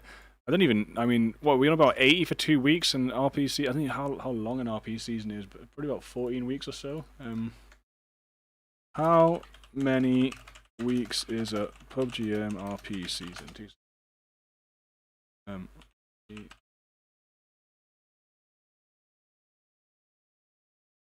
It's about 3 months actually, so yeah, that's about 12 weeks. So you're talking, it's possible if someone breaks, it's possible for someone to break the 1,000 point mark if they absolutely murder it. It's not likely, but it's definitely possible to break 1,000 points. And I don't know how much money we've got in the pot, but maybe we should have a little bit of a prize pool. Maybe 100 for the top team. Maybe call it 50. Call it 50 a season for 1,000 points, and every season someone doesn't get it, it rolls over. I might talk to Duck about that one because that's quite a healthy number. Interesting. It's quite a healthy number to try and make it to. It's definitely really difficult, but definitely really possible for a team with the right consistency. Right now, AMZ Lions with the cumulative points from game number 1, the 15 there, and also the 42 in the second game. They are now going to be up from the 88 we started with, all up to now 145 points on the top of the leaderboard right now by the end of game number 2. So going into game number 3, AMZ with almost a 40-point lead versus what were the top team SAS at the start of this week. Likely going to be second to third place now, even perhaps fourth with a little bit of a disappointing second game. We can see what will be AMZ Lions running away at the top of that board, and as you say, going through that kind of 1,000-point mark, I suppose. Yeah, man. I'm just gonna go get a smoothie. I'm starting to get a bit of a belly rumble. You're welcome to narrate these clips, or you can take a break as well. How do you feel? Oh, we'll narrate them. We'll see. We'll kind of join everyone else in the stream still watching, and I'll give you some insight, guys. All right, I'll just get myself turned off there, and I'll be back in not too long, buddy. No worries. Here we go. So we're going to start off these replays here with SAS versus the side of Drogor here, and unfortunately, an excellent beginning, but a fatal end for SAS in this first fight. It did look like Drogor were going to fall after just an excellent shot onto Hugin there. And also, we see now a 3-way split. Just going to kind of in a trident formation here from SAS going in towards the side of Drogor. But here comes a mistake from SAS here. They all group up on this staircase. In fact, grenade goes down, bounces off the wall, and rebounds straight in the faces of all 4 of SAS. And that's what takes them out in the end. That one grenade, just the geometry, I suppose, from that taking down SAS, and they are going to be so disappointed with that. And especially going to Sanhok, they're going to have to try redeem themselves, because that map was also where they fell in last place last week.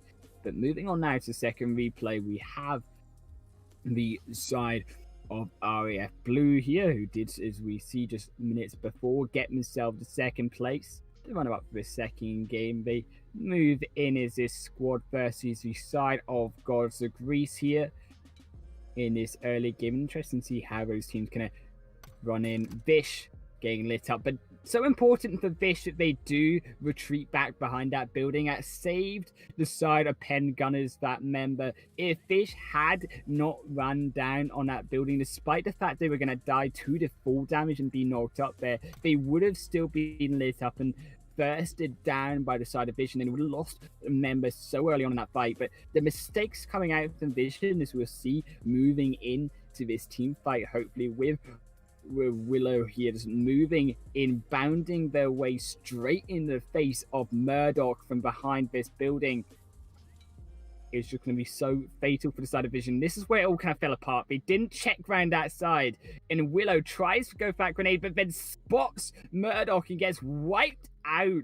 I think they could have maybe tried to prone behind that motorcycle there, but it wouldn't have worked, I think, at all. Willow will see it once again on replay there. Murdoch barely going to survive versus that grenade. A kind of nice throw on that grenade to try and take down Murdoch. Almost worked, but a sliver of health remaining. And Murdoch with a play here goes prone and takes down a second onto Kulum there, who also falls down, completely slain into the ground by the side of Murdoch. And on the back foot there, just Tabaruk doing Tabaruk things against the rest of the Vision duo remaining in this fight. And then we went down to 15 teams. Excellent rotations there from Vision, and this kind of, or should I say Gunners here, this is kind of what I wanted to say from Gunners, was the plays coming out from Gunners and the rotations that we'll see moving into game number 3. Look at the rotations and how they play in these team fights moving into the Sanhok matchup, because that's when we're going to start to see once again how they play this early game, how they move around in the map, and how they're going to be able to take down teams in the third game. Because despite the fact that they did go down a little bit early than they would have liked in that second game, they still would have got a good amount of kills on board, still would have got a good amount of game points, just to kind of boost them a little bit from their game number 1 victory. 31 points from that game number 1. We saw also Lionheart's just getting absolutely obliterated by the side of ZPX in that last replay. But now moving in versus Gods of Greece, Zeus here, who did manage to ultimately save himself, get away, and turn the tides from Drogo here, who had Zeus pinned down from the high ground. Zeus does manage to escape with their life and take out Drogo later on, as we'll see. And this is a rotation here. Devious trying to find a way out from this bust here. They could have rotated round, perhaps back to Cons inside of that building before they rotated round with Paul Baz there. But the Rat Pack do take out Devious in that close range 1v1. Cons does do a little bit of sneaky drop, though.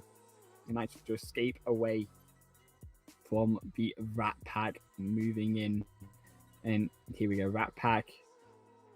It will look like this will be the Mofo replay of the night there. Rat Pack just completely killing themselves off in this second game versus RAF Blue, who just go, thank you very much for those 4 kills as they secure themselves a nice amount of juicy points from that kind of misplay from RPG Rat Pack there.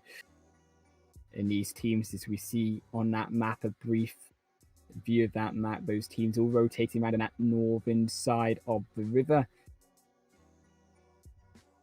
His Animal Lions there had already taken up home on that river there on the northern side, just on top of that hill, and really did work against the rest of these teams. And now we see Gunners going to fall to that grenade from the side of Animal Lions as well. 2 of them being knocked down. They do well to kind of hide behind their vehicle. Hope and pray that ZPX will try fight down AMZ and provide them some time. Tarbarak there going wide to try catch some vision of the locations of where AMZ were, as well as smoking them up. But going so close together there, as we saw at the end of that fight, did cost them that 1 grenade, just luckily landing on the side of AMZ onto the side of Gunners and taking them down. Zeus with this 1v1 now going to take down Drogo and finish him off outside of this top 5. So he's one of these players, and I think the side of Gods of Greece we're also going to have to look at, guys, going into this 3rd game. I think Gods of Greece are one of these teams that do have the potential to still make their way up onto the leaderboard. They've not had the best of games moving in from these first 2 matches, but still can secure themselves the rest of these points that they may need to. We've got Animal Lions here on this top side there, going to take out Zeus, unfortunately, from this top 3. And TT and also Warlord going to unfortunately fall to the hands of AMZ there, as they were caught underneath that kind of hilltop in that perch, a hill fort if you like, from the side of AMZ. And AMZ back again in game number 1.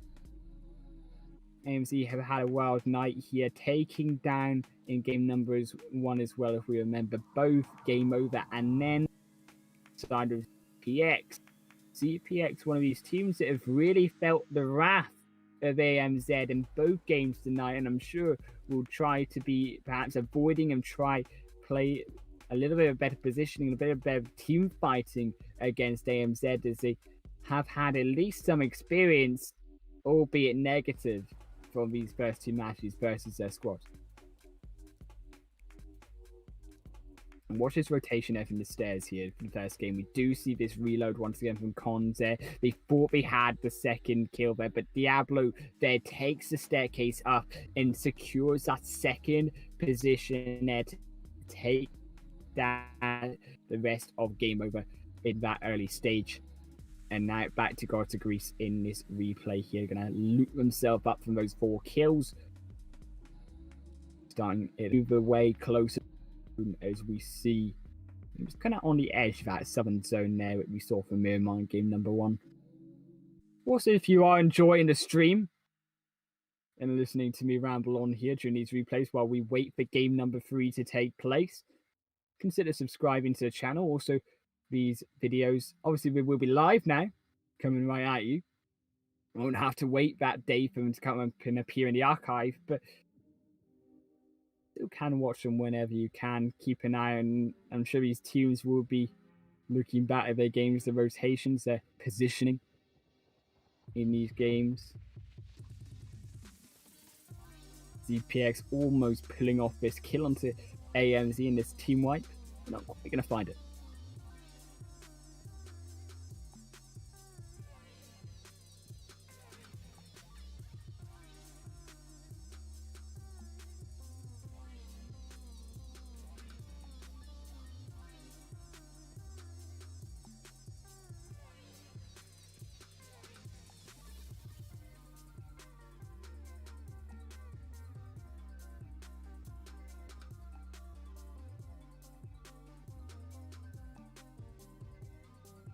And keep an eye out on these replays now that we're in the third and final game.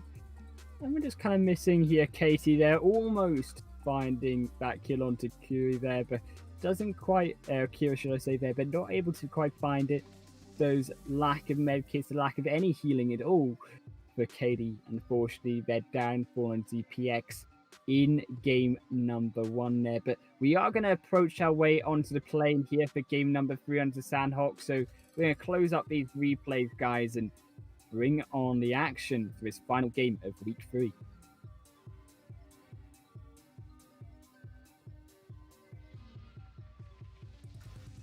Yo, I'm back.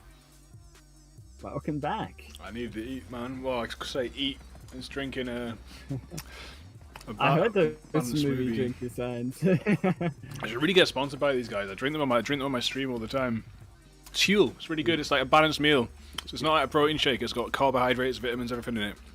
All from natural. I should stop talking about them. Pay me, really. I know. Yeah, you should write an email for us.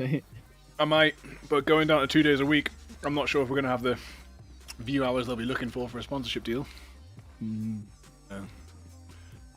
Yeah. I'm going to go back to make some music videos, so I'm play some of my new music videos in the halftime later. So you'll see what I have been up to. Let's go. Back in there right now. Pretty standard flight path, a little bit off-center, but not really affecting anyone. Could still drift to ruins if you wanted, but will anyone do so? Bootcamp might be a little bit more popular with this flight path. We might see a few more obscure compound drops. There's so many spaces on Sanhok you can go to and get all your loot together without having to go to a named location. So we might see a bit of that. Hopefully see some bootcamp dropping, maybe VSN. VSN maybe dropping around bootcamping heading in afterwards. Let's have a little look here. Gods agree straight to Painan for no surprises there. Still can't work out exactly where VSN are going. I think they're taking compound split. Yeah, they are. Very risky strategy. We've seen teams multiple times split in the side of Sanhok on this kind of final game here and find themselves vulnerable to the fire from all these different teams, because Sanhok is a very different game to the rest of the maps. Very, very fast paced, especially when we start to move into these kind of 4, 5, 6 phase zones where the blue zone can sometimes be absolutely evil as anything to these teams moving in and trying to find a way across. We've seen all sorts of devilish rotations in the zone here in this final game.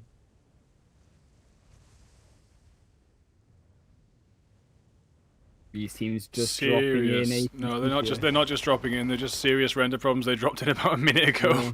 Yeah. Right. Okay. Now we've rendered in. Will be Zace knocked. Didn't catch the actual knock, but Elb's getting off to a good start here in Camp Charlie. Charlie? Is it Charlie? Yeah, it's Charlie. Just get them mixed up, but this is definitely Charlie. There's a lot of different names here for Sanhok. There's a lot of different camps. But as we say, Camp Charlie here, Go on, Bailey. Camp B here, as we do see the side of Lionhearts losing one knock-up, losing one member as Matitsu down already at the start of this game, and not what you want to be seeing if you are Lionhearts starting this final game. You had a disappointing game number 2 versus ZPX. And now to be going face-to-face with the Elves here, one of these teams who have been performing consistently in the side of top 5, top 6, top 8 teams in these first 2 games. And they're going to look to try to do it once again and even higher in this final game. leave a Nice first on their drop list shot of from weeks. Daly there, jumping down, spraying with the QBZ on the way through the air, and does take out Zeiss. The rest of them, Wolf and Ormstar, trying to get some assistance started, but it's just too late and too disparate. They're spread out a little bit too much. Elves picking them off piece by piece. It should be a pretty easy wipe from them from here on out. Oh, we do have our a fellow Wolf here in the game here, the MS Wolf, but I think this Wolf's going to be down and out of the game here. All on Ormstar. Can Ormstar do anything against 4 players? I doubt it. Yeah, doesn't even turn the right way when they jump out the window. You can't just run away from bullets. Doesn't really work like that, pal. But can't see. I can't see your bullets. They can't see me. But I don't think that's quite how it works, Lionhearts, because you're gonna have to rethink your strategy in the Sanhok games because you're out, and week number 4 awaits you. So I think VSN are actually purposely took a drop that surrounds Painan. I know for a fact VSN are aware of drop areas. They're not one of those teams that just ignores the events of every week. And also, Gods of Greece and Painan is one of the most obvious drop areas of the entire league. I don't think I've seen more than one game where they haven't dropped here. So it's not the hardest thing to know, but it might be a tricky thing to counter. But looking like VSN have made the plan to drop around Painan and just keep an eye on Gods of Greece.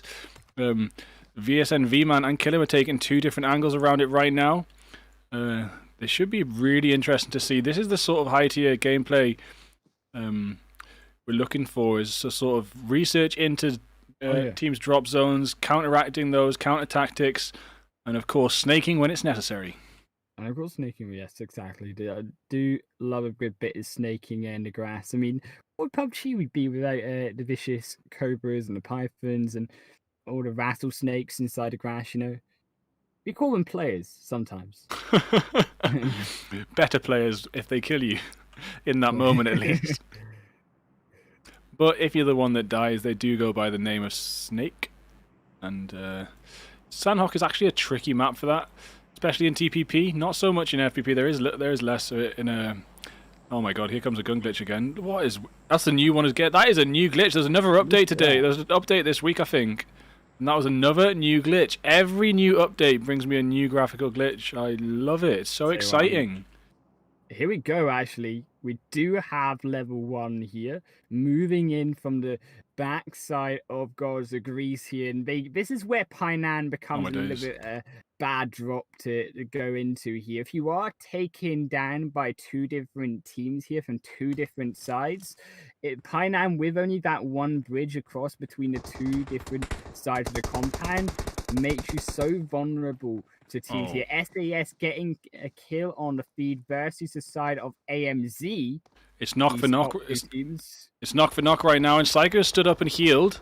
Hazy is about to be revved and healed, but Danny is already going around on the left flank. Dipuk on the right flank. Dipuk gets picked off. Flanking so powerful but so dangerous as Mattis goes on the counter flank. I don't think Mattis knows where the Danny is counter flanking here. Maybe doesn't realize the counter flank just yet, but they are just about to hear each other's footsteps. They've heard them. Who will come out on top in this 1v1? Mattis taking it. Trying to find the kills onto Mattis there, but Mattis in the high ground. Can they find it? Still no shots going to land here. Hazy also rotating down, and Danny's going to be flanked from 2 different sides. Danny going to go down, and Dipuk Danny also going to fall here. Down Psycho, the only one for SAS that can bring their dreams of staying alive in his final game. Still, here it does look like SAS are in serious trouble of going down early once again in Sanhok for a 2nd week running. And not just from anyone as well. They are going down to the team that is currently taking their top spot. Pushing them away from their top spot that they had in the first league, especially. And it's a little bit awkward for them if they can't come out on top of here. If AMZ wipe them out, their nade from Mattis does take Psycho down. And they will be pushing them right down this league, as well as they're pushing right up. Dipuk standing, Dipuk's healed. Omon and Dipuk making a retreat right now. Dipuk goes straight back down to Hazy. Can Omon pull anything off right now against the full squad of AMZ? Omon has to retreat right now. SAS cannot go down once again and lose 2 games. Oromont almost going down to Kira. There has to barely survive. Matt is going to be rotating around to try and finish him off. The med kit does come in through in time, though. But Mattis does not find him off, but Kira does! And that will be the 2 versus 1 straight onto SAS, and they will be once again out in 17th position. SAS going to be knocked right down this leaderboard this week. Yeah, V-Man's been taken out back in Painan. Killam is down and bled out. It's now Nublus and Willow. It doesn't look like their pin technique worked out for them. Picked off piece by piece. At least the 2-2 split didn't work out for them. So far, Nublus and Willow still holding down this other angle, but all the gods of Greece need to get out of Painan and make it to zone. Have a look at this circle right now. Yeah, Circle going to take this hard eastern shift in this game, and these teams all on those kind of western islands all going to be making their way to that western side, and Boot Camp going to be one of these crowded areas that we could see in the far east, with actually Drogor, the Soul Squad, taking charge of that location there. Interesting enough, no teams dropped in Paradise Resort this game, but that airdrop will be dropping onto Paradise Resort, and that's going to draw these teams closer towards it. Game over, perhaps going to go straight into the side of AMZ Lions, and that could be a very interesting matchup once again for Game Over, who are also in risk of having 2 games where we drop early on. Rude Geek, Savage, and Gemma pushing across the river here, but getting sprayed down from Gods of Greece. Gods of Greece racking up the kills right now. 3 kills so far. Pretty good start, and Gemma and Savage currently trying to run away from this. I'm thinking that I might have to give Zeus the Mofo Killer Award so far tonight for the solo survival to 3rd place. Right. As well as the duo survival to 2nd place. Zeus being the IGL. Zeus being the IGL, taking the main responsibility for getting that double team forward, and of course making forward by themselves too. So unless anyone really pulls out the stops, personally as a solo and as an individual player in this match, I think so far we're going to head for Zeus. And what about bot of the night? Do you reckon it's jumping out the car too fast, or do you reckon it's potatoing the first? I think that the more bot kind of move would be the kind of car. I think even you could give it to the entire side of Rat Pack. I mean, just a complete awareness there from the positioning of where those other teams were. And RAF Blue just pick out the easiest 4-3 kills of the night. These teams still rotating in here. And this is what I was talking about in the replays while you were gone here. Gods of Greece is one of these teams that we have to keep an eye on, because Gods of Greece are just one of these teams that have the potential to get so far up in this leaderboard if they continue to have better and better results. And they seem to be one of these teams that kind of warm up over time. But keep an eye on AMZ versus decided Game Over. There's Diablo gonna almost fall down to Devious. AMZ almost struggling there in start of this fight, but Hazy from the flank side, and AMZ also split with Mattis on the northern edge. They're also keeping an eye perhaps on the side of Incognito Blue. Kevash on that flank side might just sneak that airdrop there for himself. Yeah, interesting little sneaky move there. And Penetrate should technically be on top here with the 4 players versus 3. But yeah, the one Molly coming down from Cons doesn't quite land on Hazy, but it does know where Hazy is roughly. Mollies are kind of better for buildings and open spaces, but you can get lucky with them if you land it right on their face. Matas, Diablo, and Hazy, they're all behind a rock doing the sidestep peek, trying to get locations and shot opportunities, not trying to push too far. And this is why we love FPP, because you do have to stick your head out if you want to see anything. Yeah, and you have to be willing to risk it all here to try get the vision in the scouting of the player positions here. And we see Menace on his hard flank on the northern side, and Menace just completely pinning down. Diablo does not find the shot throw onto Diablo, but Diablo does, and Menace goes down. That vital position on the northern side there, and his Quevash moves in as well on the northern side, looking to try take a couple kills himself. Has the eyes on Mattis there, but denies himself from taking that shot. Gonna hold back there and not reveal their positioning just yet.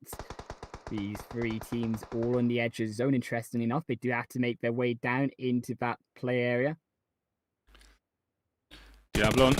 Diablo not making too aggressive a push just yet, and it does look like Hazy and Matis have headed around the other side.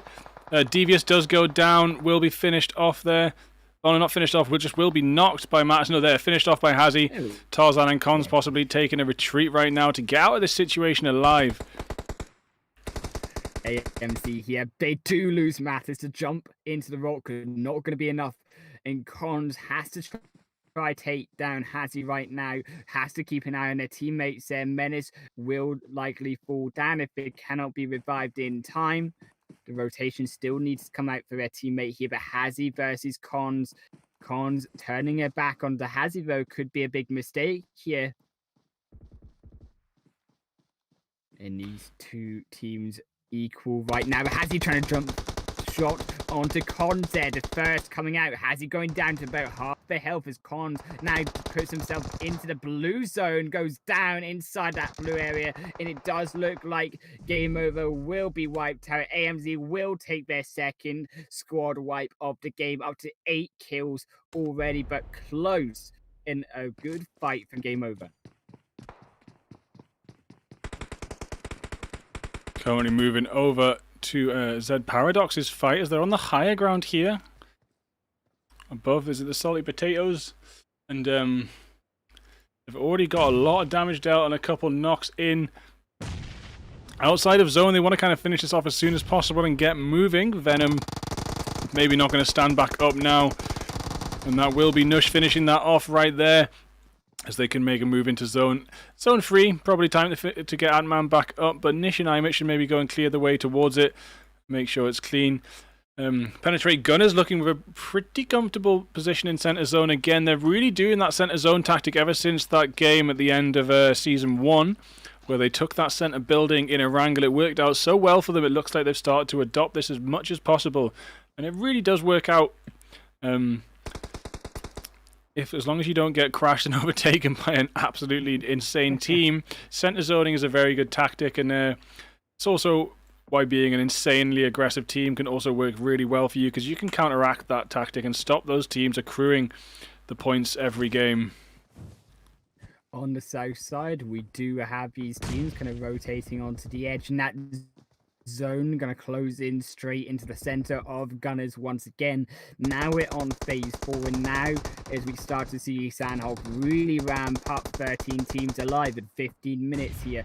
40 seconds before his blue zone closes in. It does look like Hacker Slayers have lost one here as Byron goes down. The Molly there going to help close them in, bottleneck them inside here, as Vision secure himself that kill.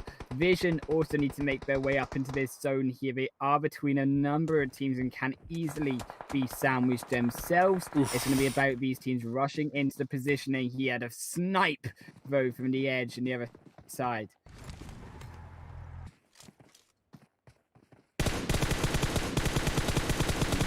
Teams all looking to find their way in. 10 seconds now. 4, 3, 2, 1 to this blue zone, moving in and going to chew through any of these players who cannot find a way inside of the play area, because now Sanhok is really going to ramp up here, Bigfoot. This is when we start to see teams get wiped out as they desperately scramble their way inside of this play area.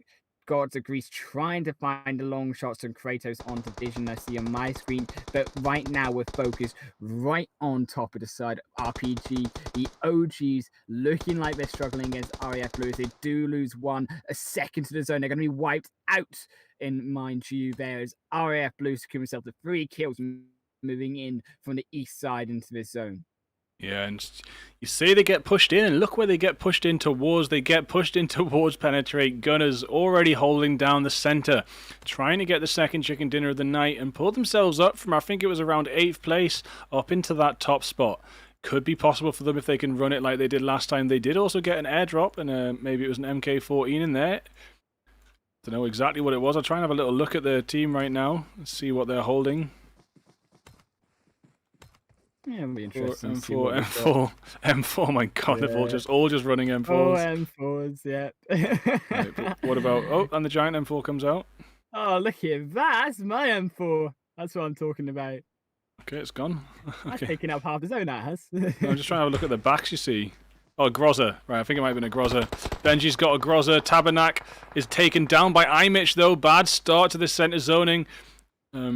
Few too many angles maybe to think of. That's another thing about center zoning. More angles to think of.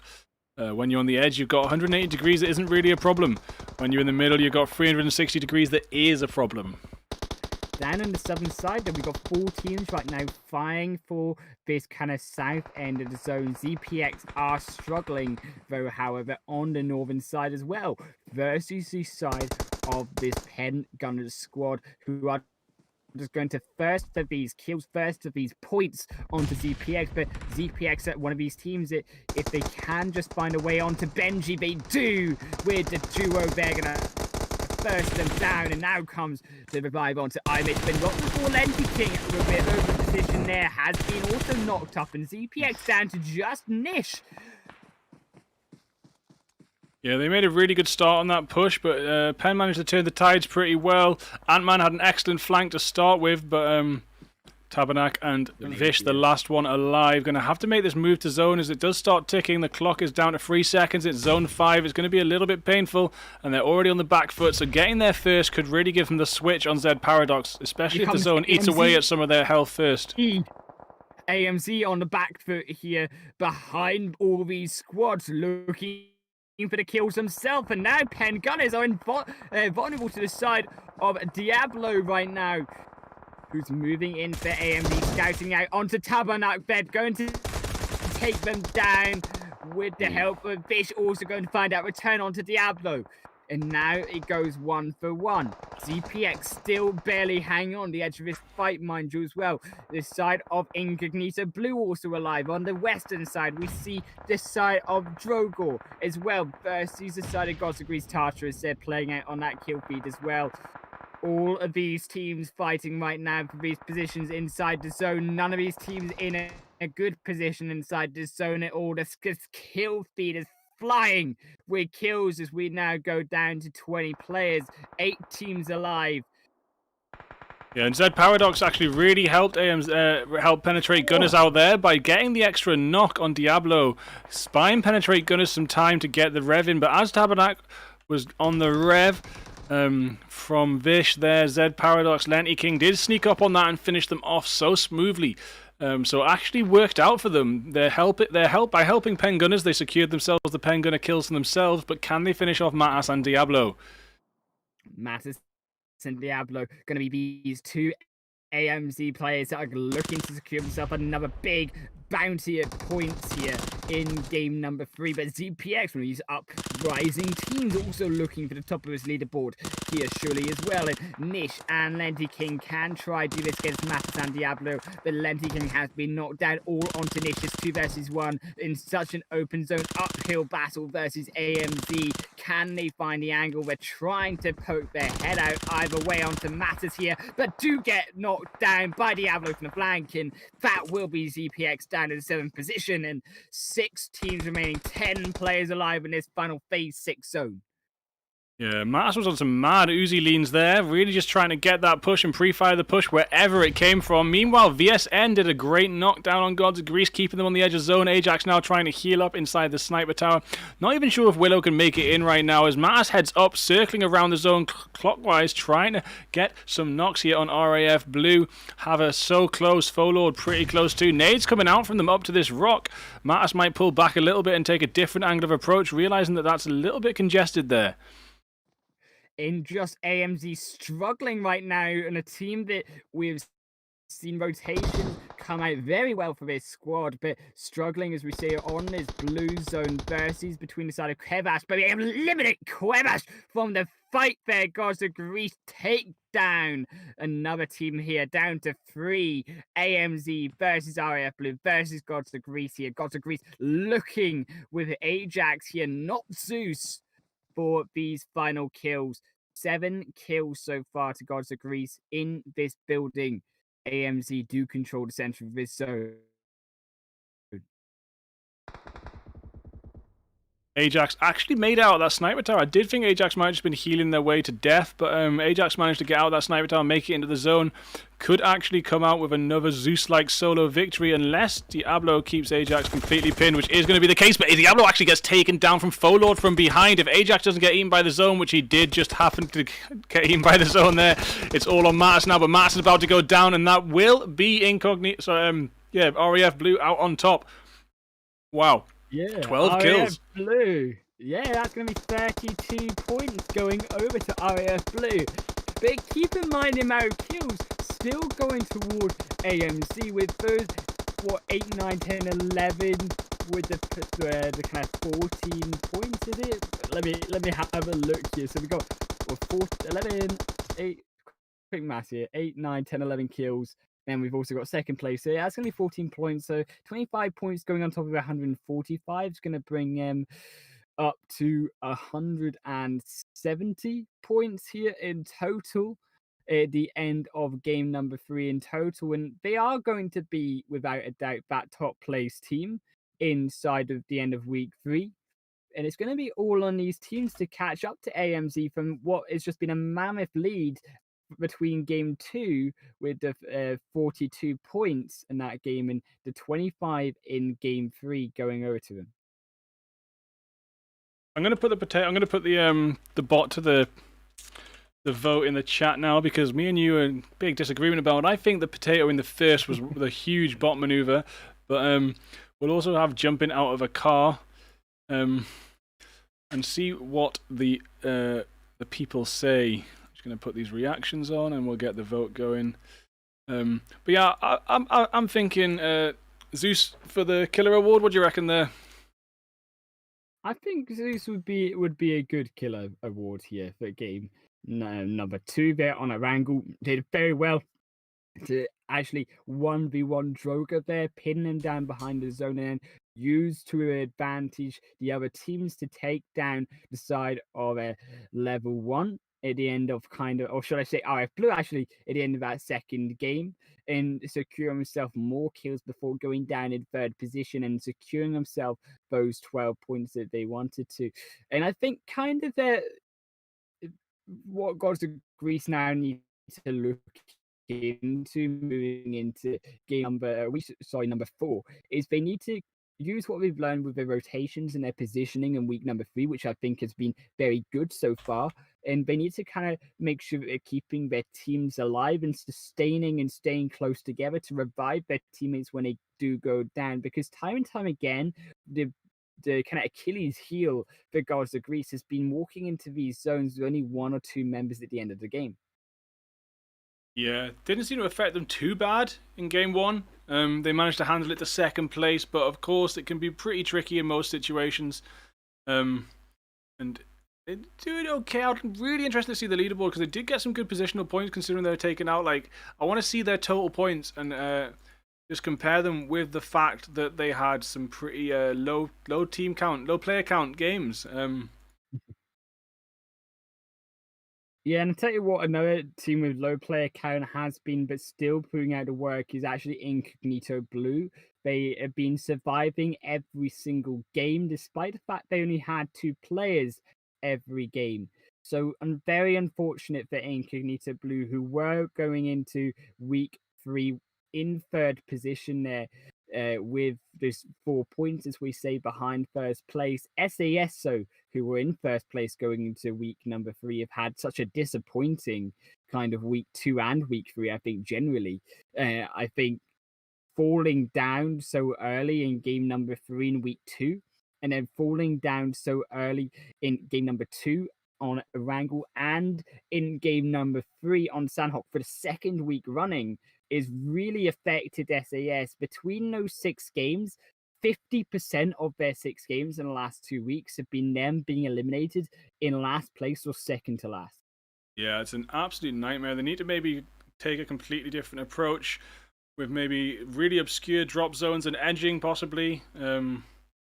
I'll see what they're saying. I mean, they have the tactics there for the hot drops. For whatever reason, it's not really working out for them every time. And we'll have to see how it goes in the future. And if they can adjust their tactics to stay in at least the top 10 and hopefully towards the top 5 or top 3 of this league.